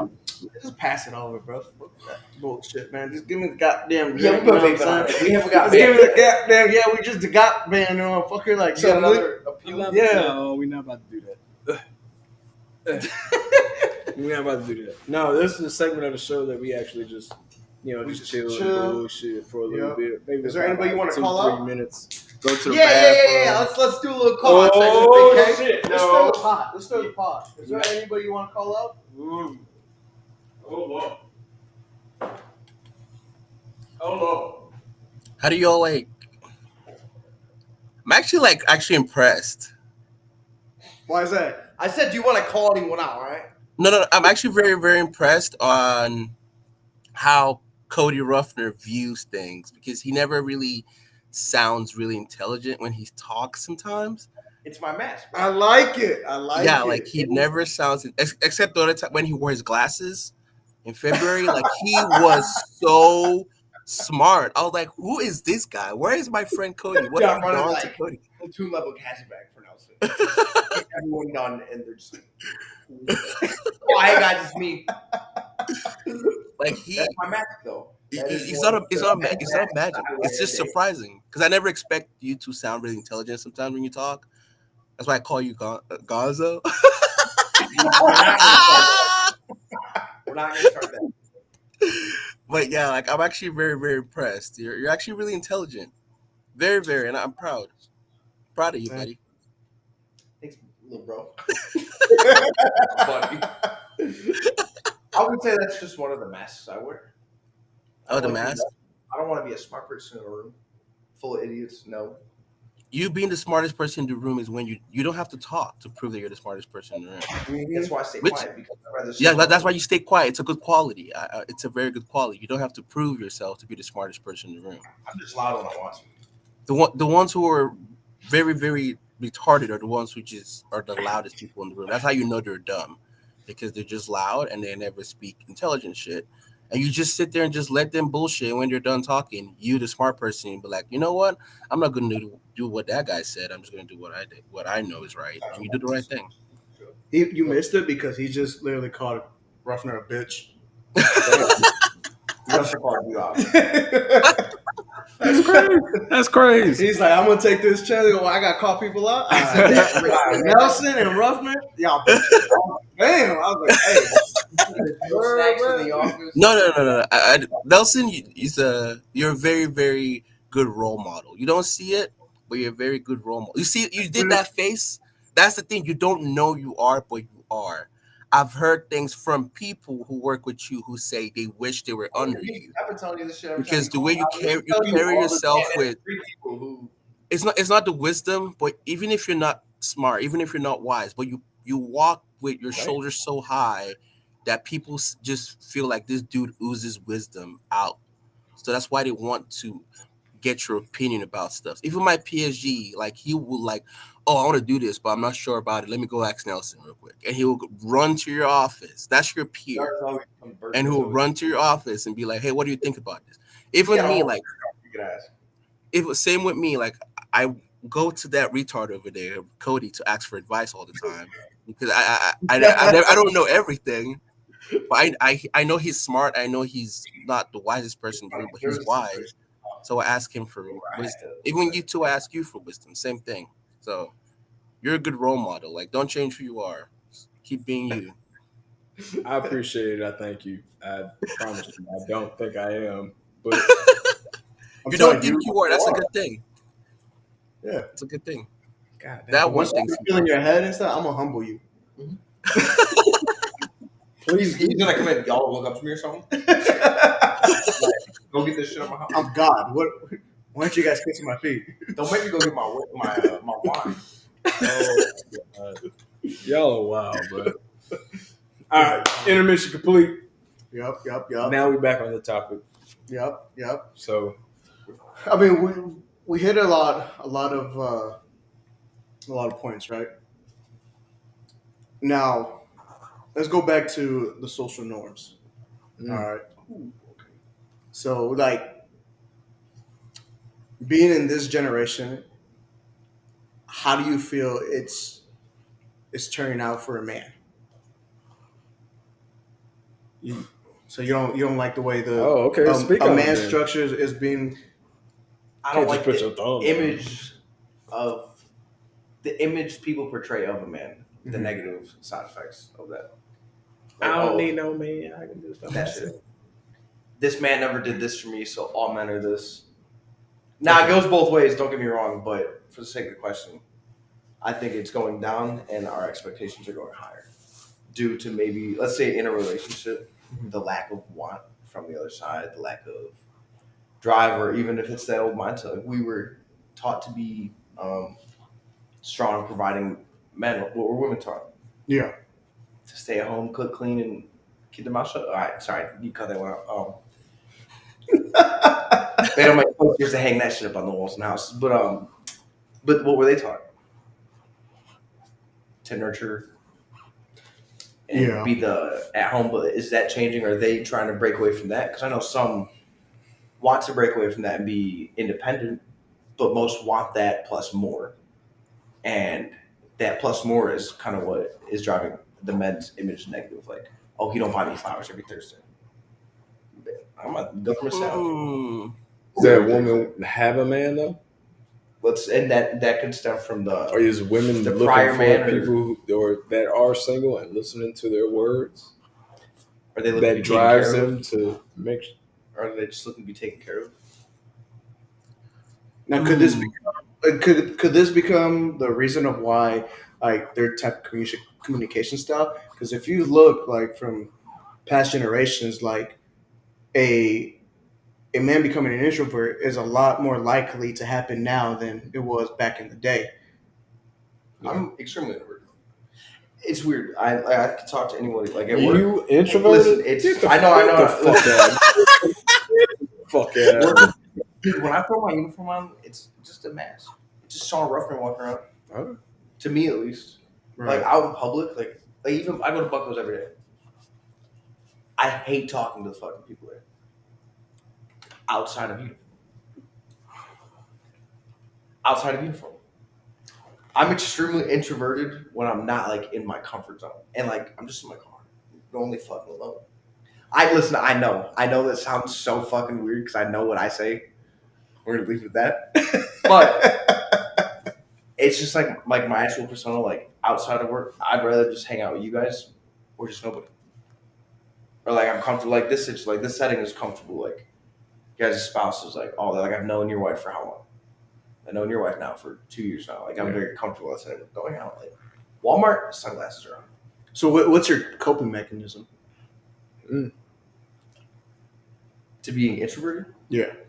No, yeah. Oh, I hate that. Or even just in I general. hate that you asked that because Yeah. you called me yesterday and I literally explained it to you. You did. And that's why I'm bringing it up. Okay, so he called me yesterday on lunch. I'll just give the backstory. He's like, "Why are you over here?" I was all the way down by what airport? Like Fred Meyer. Yeah.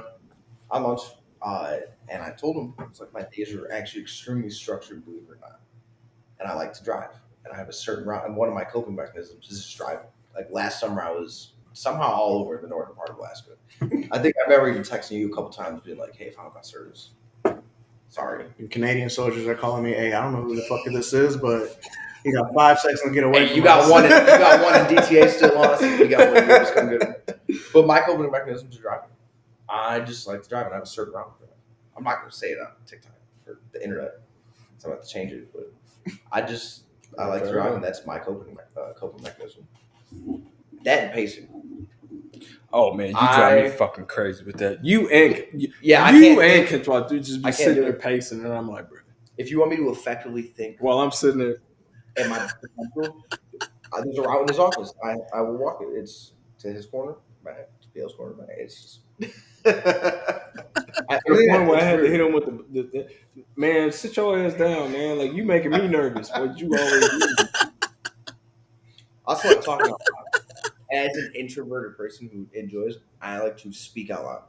It's kind of like or even journaling. Like I have a couple journals that are just full of just writing, but I like to speak out loud. It helps me like cope as well, but also problem solve. So now that goes back to what Kinswa said. Like, does that actually, would that help a man to jot down everything or the thoughts that you had? Does that really help you? It helps me for how quick my mind, like how quick my mind actually works in like those situations where I'm actually thinking. Like, oh yeah, I either have to write it down, or if I know it won't work, I just won't think about it. Now, do you guys ever go back to you guys' journals and reread what you put down and judge yourself? How can you judge someone based off their emotions if we all have emotions? It's not a judgment thing. It's a comparison thing. You just compare how you were like, oh, let me see how far I've grown in handling and controlling my emotions. So you go back to your journal from like last year, February, and like you read through it and be like, oh, damn, I was really messed up February last year. Now look at me now. Like I've grown, and it helps you too. Like, oh, I've seen how far I've grown, and I don't want to go back to that. So going back to your journal about that thing. If I feel there's been no growth, then yes, maybe. But like, I feel like I grow every time I'm in a situation, or at least have to grow out of it. Like he said, self-awareness. Like, I'll never bring myself back down to it, the worst point I've ever been. Mm-hmm. I'll bring myself close to it, but I'll get aware, and that's kind of when I do the change. It's like when it's kind of actually affecting me. I think if that makes sense. I think growth is the essence of failure.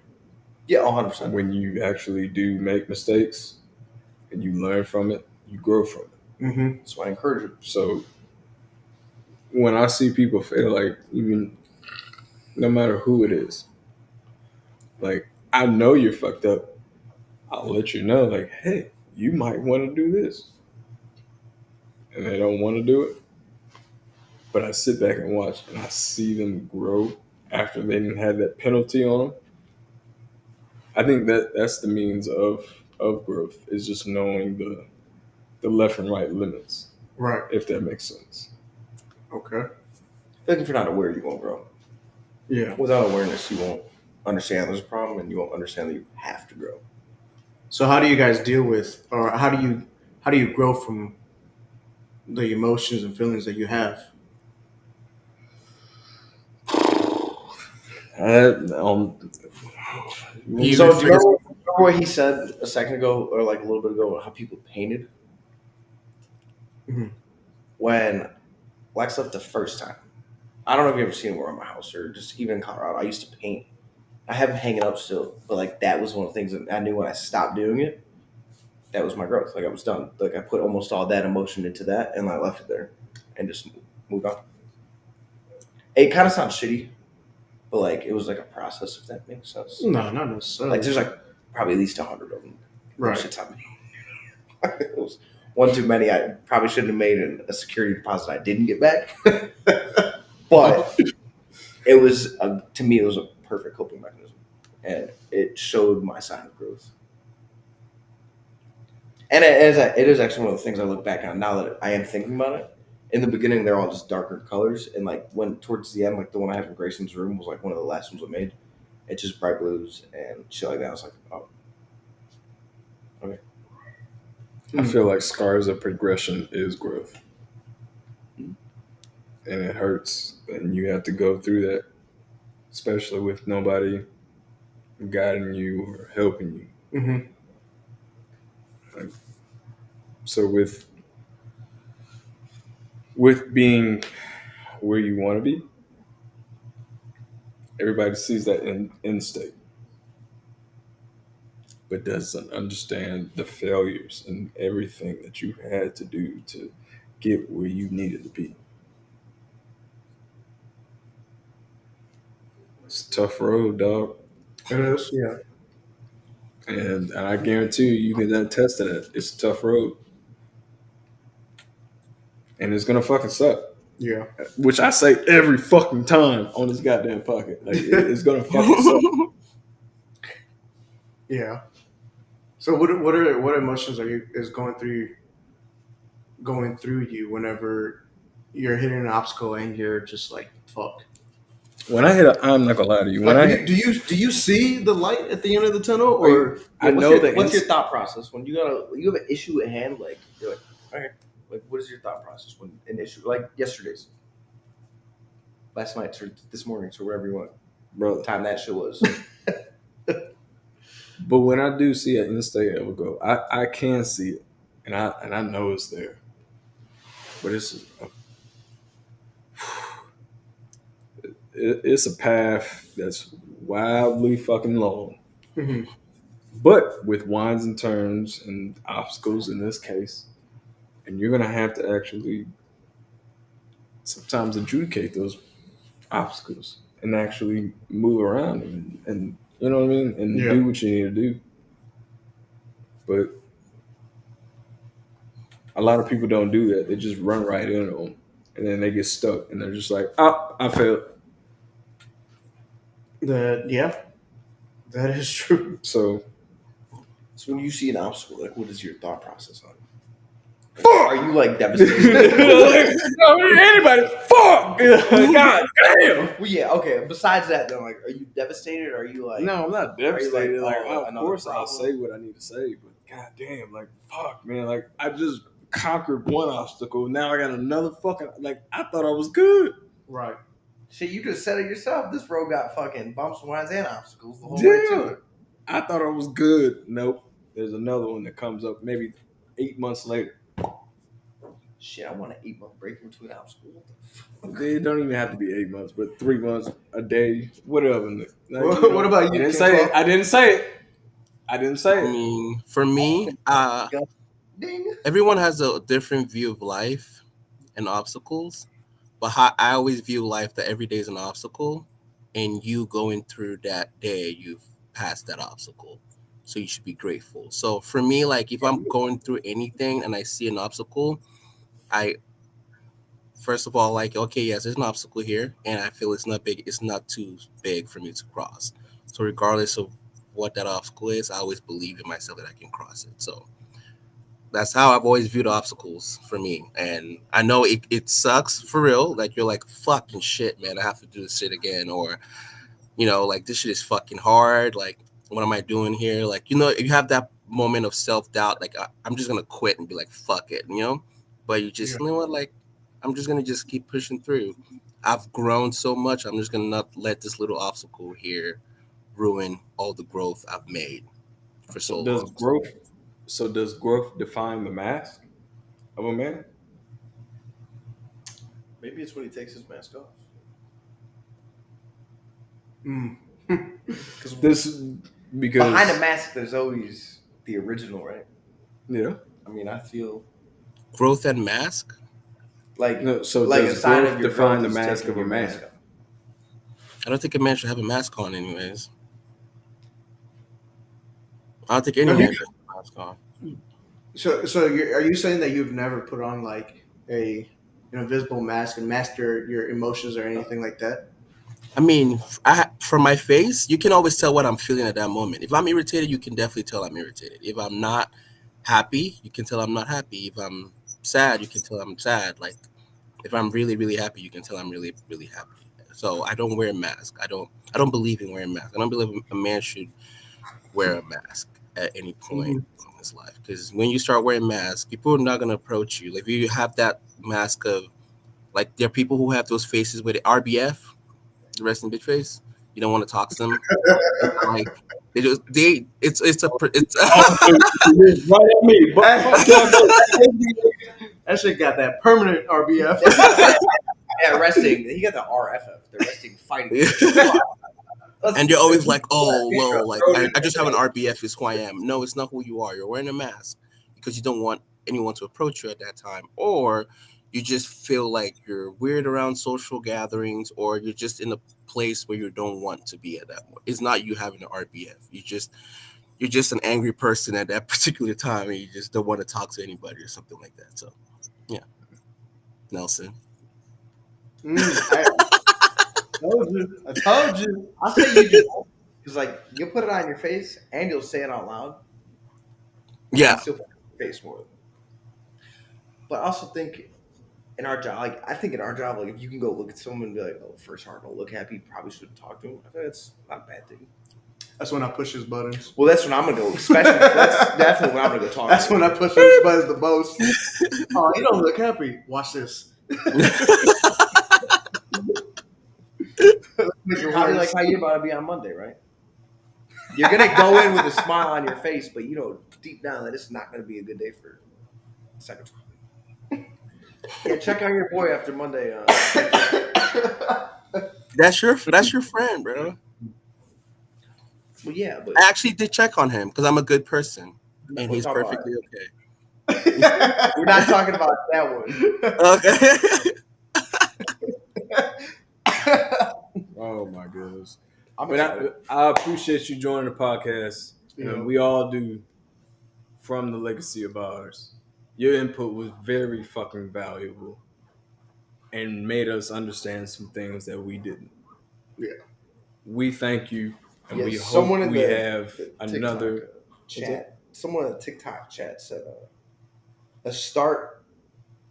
This was a little bit ago, but a start to like therapy and all that stuff. He says a start is stop leaving the mother of your kids to do everything mostly on her own, and then goes, so none of you heard of a therapy or therapist before because there is help available. Anyways, we appreciate you, the man, the myth, the legend, who's in Bragg.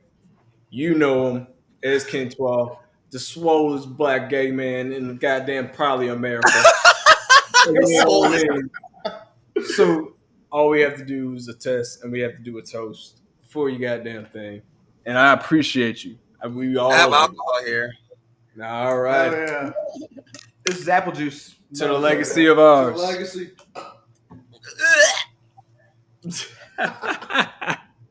Gross.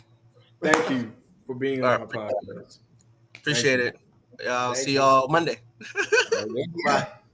Most definitely. Bye. Okay. That was a good talk. I What did I miss while I was on the phone? First of all, I did not know I was getting a phone call today. Jesus Christ. Yeah, a little update. Yeah, It's alive. that's fine. Okay. So with that being said, with a mask of a man, how do we actually mask ourselves in disguise? Is it more or less like a duty, or is it more or less of a Feels natural to me.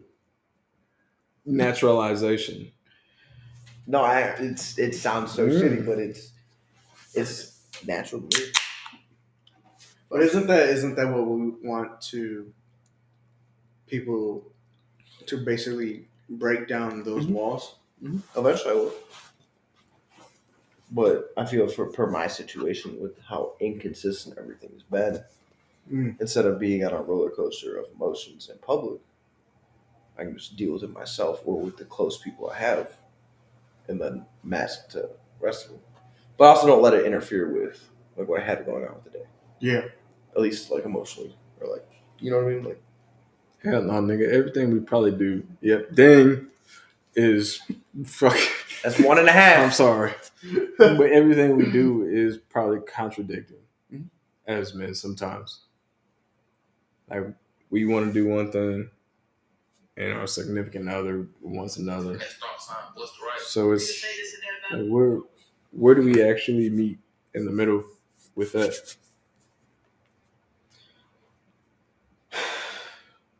I think that's just finding yourself. We said a lot of good points. Kenswell said a lot of good resources, especially journalism. Journalism. There we go. Jeez, I can't even find the word. Journalism.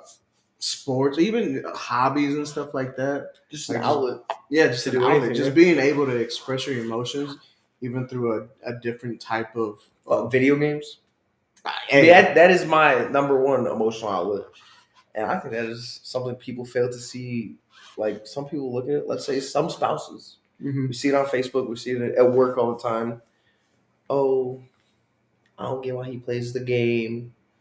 Would you rather me play the game or be out, clubbing, grinding on some other ex-bitch? Like, what you also, want? but I know for some people, like, that is not them when they play that game. That is whatever character they're playing, whatever role they're in, that is who they are. And their worries in that moment is not a worry to them.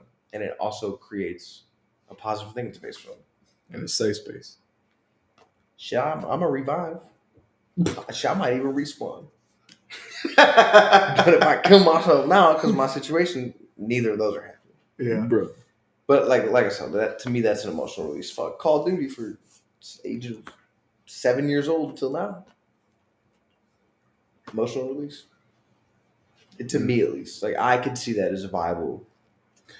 Please, chat. We'll love to hear your comments so we can actually divulge into them. If that makes sense. You know what I mean? We'll love to do that shit, man. Did you promote this one? No, but hey. So with that mask, what does that carry? What weight does that carry on that person that weighs that mask? I think it's a lot. I think the only reason why we put up a mask is because we don't know how to control our emotions. And to put up a mask is going to be a lot easier than expressing them, right? Because all those vulnerabilities and stuff of other people's thoughts, and I think that's more of my experiences because I don't like the way people look at me when I feel a certain way. Yeah. I agree. So if I can put up a mask or if I can put up a fake emotion and everybody thinks I'm okay, then everybody's always going to look at me like, oh, he's cool, he's happy, we're good. Some people also take advantage of your vulnerability too, and that's the shitty part. And I agree, and that's another thing. Like the attention that you get from people that, like, you're trying to work a personal issue out, and you think you're getting it, and then all of a sudden people actually start seeing it, and then you're getting all this attention that you don't want. I think that's what hinders a lot of people from actually expressing their emotions. So, and that could be a selfish thing, right? Because we don't have the answers. You don't have the answers, Sway. You know what I'm saying? Like, we don't all have the answers to what we should be doing or should be thinking and stuff like that, unless you go to college and all this other shit, right? Yeah. You go through a therapy session and, like, yes, I do agree with that. But even whenever you go into a therapy, because I've went to therapy before, right? Okay. I sometimes, like, them just sitting there writing down what you're thinking and stuff, like, that shit throws you off. It throws you off, right? Now you're thinking like, well, what the fuck are they thinking of how I feel about this? Did I do something wrong in that situation? Yeah, like, they're not giving, like, input or anything like that. Oh, you felt that? Yeah, they're just sitting there like, tell me more? Right, and they're just asking you more questions and stuff. And to me, it's like, well, what else the fuck do you want to know? Now it's angering me. Yeah. You know? Feels like you're being targeted? Yeah. So, and that's what I think. And that's why I think I put up a mask, because I don't know how to handle that situation. And I don't know the route to take to handle that situation. But then again, like, I don't want the attention, because eventually I'm going to figure it out because I'm going to adapt to it. Would you say you're most vulnerable? Like when you're most vulnerable is talking about your feelings? You think that's why you don't like it? I think I know so. that's why I am. I think so. Yeah. If I don't like trust in that person or know that person or know that their intentions after are going to be pure, I won't want to tell you, and I'll have my guard up. And I think another thing, I don't know how you guys are, but I'm an anchor to a lot of people's emotions, right? A lot of people come up to me and be like, hey, I have this problem, right? And I'm sure you guys go through it, you know, especially being in a position that you guys are. Like, there's a lot of young men and women that are coming up to you because they're experiencing these new emotions that they never experienced in the military. Yeah. Now, if you start looking like, damn, he's going through some shit, why would I go to him? Because now I'm bringing him more problems. I think it's the fact that if that man or that person, shall I say, knows how to deal with it and compartmentalize it and knows how to organize it, he shouldn't be afraid to come in. Yeah. Because if that's your first intake, you should know, like, hey, I know he has things under control. I know he can put categories in different situations and never get a rise out of nobody. But always gives, I wouldn't say advice, but a perspective, of his view to the individual. Right. So I think it's about that individual that you know, that who you go to that can do that for you. Because like you said, if you know if somebody is messy and has everything going on and he's just... Yeah. But if somebody is just sitting there like, cool, what you need? You feel more entrusted with him because you know he has a lot of shit going on, but he's able to categorize priorities in his column. Yeah. I think that's a strength that some people lack is being able to prioritize situations and or like things of what you're just saying. Like, I know that me personally, like if I have 8-9 things going on, I probably won't care to throw on another thing. As long as it's not truly detrimental to what other things I have going on, I can easily throw it in. Just make a mental list of what I have to do first and what is truly more important than the thing above or below. Yeah. I think it's just a skill some people don't. Like time, it's like time management almost. Like it's just people lack. 100%. Some people just lack it. Yeah. And it creates bigger problems in the end, like prioritizing and. So I wouldn't even say, honestly, time management. I think it's just management skills on how you order things. Meaning, you have this set problem on this day, you know he has this on that day, and actually can categorize when you can deal with a situation that somebody arises with. Right. Because lo and behold, like you said, it is a skill. Like, I'm not gonna lie to you, it is a skill. Yeah. Like it is. But at the end of the day, like, how good are you managing? How good are you managing problems instead of time? I'm way better with problems than time. But that's what I'm saying, though. But I also always say that I think when pressure is added, I'm way better in general. Like, even if it's like if time is that pressure, like I have 30 minutes to do something, probably get it done in 20. Oh yeah, no, I'm not down to I truly like, but a lot of people don't have that skill, and that's what you had said. It's a skill. Yeah. Or stress management, even then too. Like, Yeah. it's just, sometimes people get stressed and they're just like they just blank. And I don't know what to do. Like they give up almost. Probably 5 times out of 10 they do give up because they're like, I don't know what to do. I think it's gonna be more common as just break the time down. goes. I mean, the generation blows. But I think that once you actually, say for instance me, I put on a mask thinking that I know everything. Like, I wouldn't say know everything, but hey, when you do this, and this. I take off that mask. I'm like, I don't know what the fuck I'm doing. What the fuck? Yeah. Would you say you put But your I mask better back put on? it on and make it seem like I know what I'm doing. Yeah. So each mask is different from each person and each emotion that they have. It could be multiple masks. No, that's what I'm saying. You can be confident in the workspace, but back home or outside that. Exactly. So it's one of those. Oh, you. I can't even say shit. Welcome, so, people. hey, We're gonna have an intermission right now. Did you pee? Did you pee on my seat? Hell no. He peed on the seat. No, but I get what you're saying. Like there's different faces that different people put on for different situations. I completely agree. I think.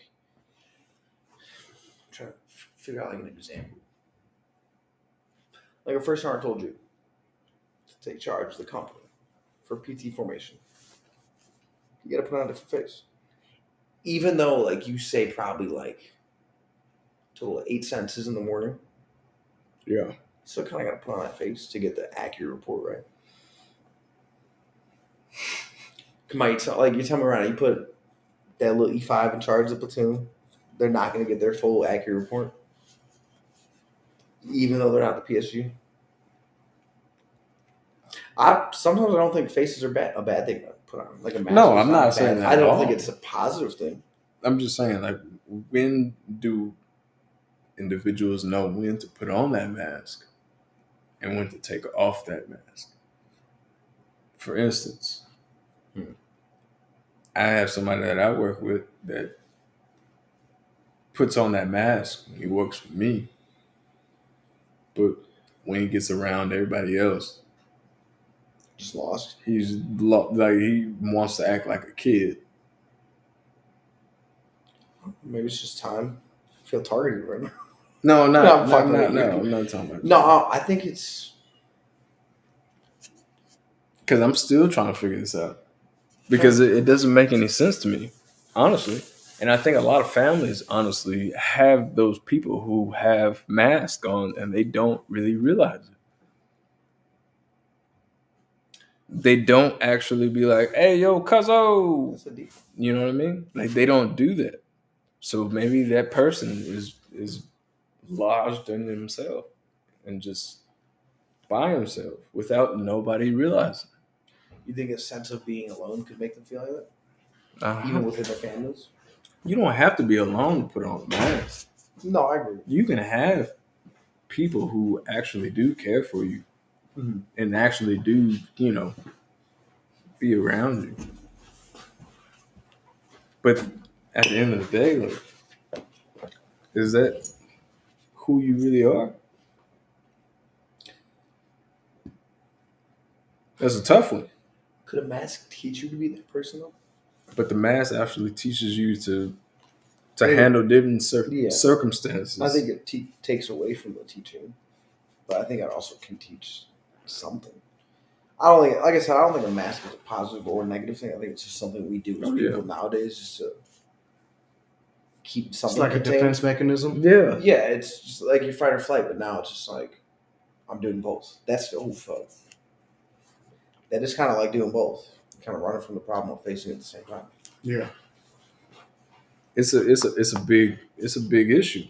I mean, actually, I wouldn't even say a big issue because I put on a mask. I put on a mask while I'm at work. Mm-hmm. Boy.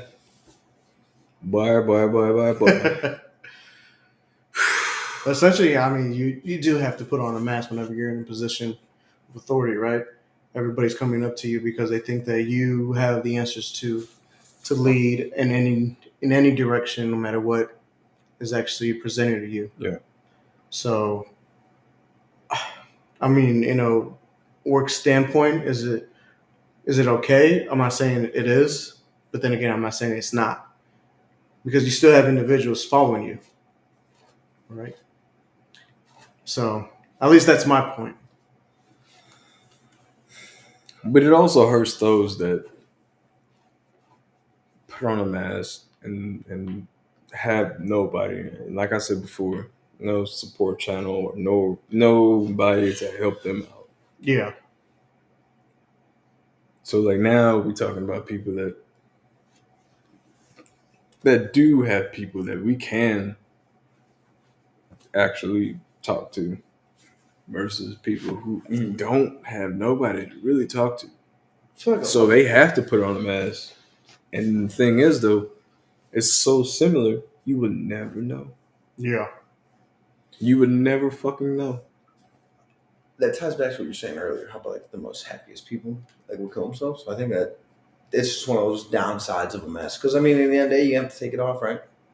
You get home alone, like shit. I get home at the end of the day, do my little driving, whatever I like, my little shit, you know, to my little schedule. But in the end of the day, I have to go home and take that off and kind of face what that mask brought me that day. But also, it doesn't have to be a mask that actually deeps down into sorrow. Mask can actually help you. You know, that's one of the things. Sorrow, like those sadder emotions, I don't really mask. Like You know what I mean? sadness, Yeah. A mask can actually help you. well, yeah. How does it help you daily at work? Like you just said, you don't know what you're doing, but I know damn well you throw that uniform mask on. You don't ask questions at work. No. But you also put in a position to not ask questions because who the fuck are you gonna ask? But we also have a mask that can hinder you and put you in greater depths of depression. But we also have a mask that actually helps you and makes you, go up there with the still of depression. Yeah. If that makes sense. You know what I yeah. mean? So, like, I believe there's two different type of masks that we both personify. And some help, some don't. Like a positive and a negative mask. Because I like, to me, when I think of like what I just said, a negative mask would be like something negative in my life happened. I have to go to work. Let's say I'm working at Best Buy. I can't be, welcome to Best Buy. Like, what do you want today? Like, you know what I mean? I can't be like, what do you want today? Like, do you think like the negative mask is what's more going to affect you than a positive mask? Because like, no, if you put it on if for you work, really want to be honest with you, me personally, go for it. I think a positive mask fucks with you more than a negative mask. The reason why is because you're faking it to get where you need to go, and you know damn well that I don't want to do this, but you still go do it every single day. And I agree with that. And then so now that you're just sitting there like, man, what the fuck? Yeah. Like you come home, like, fuck, girl, I don't want to go to work tomorrow. But you have to put on this, hey, welcome to, no, you know what I mean? Right. But with that negative mask, like everybody knows that you, like, so they don't expect as much. Right. I completely agree. Now you say it out loud, I agree. I mean, the negative mask, you're only masking your true emotions, right? Yeah. So the positive mask, you're trying to create that false emotion and aura around Okay, you. but let me ask you guys this. If you can see someone's true emotions, how easier would it be to help the situation? I feel like it'd make me want to tiptoe around it. Like if it was an actual situation, but like if this person was prone to like getting upset, like violently like upset, probably prone to not proud of, I'd probably proud of everything about that one. But that also kind of goes into like just basic treating people. Like, you know what I mean? Regardless of the situation. Well, I'm not going to say regardless of the situation because I treat people depending on the situation. Mm-hmm. It is what it is. Is it judgmental? Is it picky? Yes. Do I care? Absolutely fuck. Because I really don't cut people off. Right. You don't? But if I do, That's crazy. That's crazy. That's crazy. you gotta like fuck Interesting. up. There's only a couple people, like a handful that I've truly cut off completely. Like, I will judge you completely by your situation. Like the Fevin one that we talked about the other episode. That's cut off. don't like crash your car, maybe my car, I might not talk to you for 2 days. Not you. I'm talking about an actual situation though. No, he's talking about you. Yeah, Yeah, that's why he hasn't spoke all week. yeah. It's my wife. By the way. That's why I've been in the office. That's why I've been in the office all week. You're rating EIB because of me. No, but like I don't know. I just feel like I'm a judgmental person. I'll judge you based off whatever situation it is going for you and him. So, do judgmental people actually contribute to a mask, or is a mask contributes to a judgmental person? Both.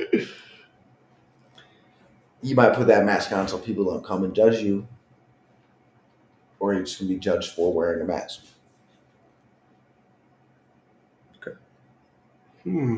Okay. But like I said, situation dependent.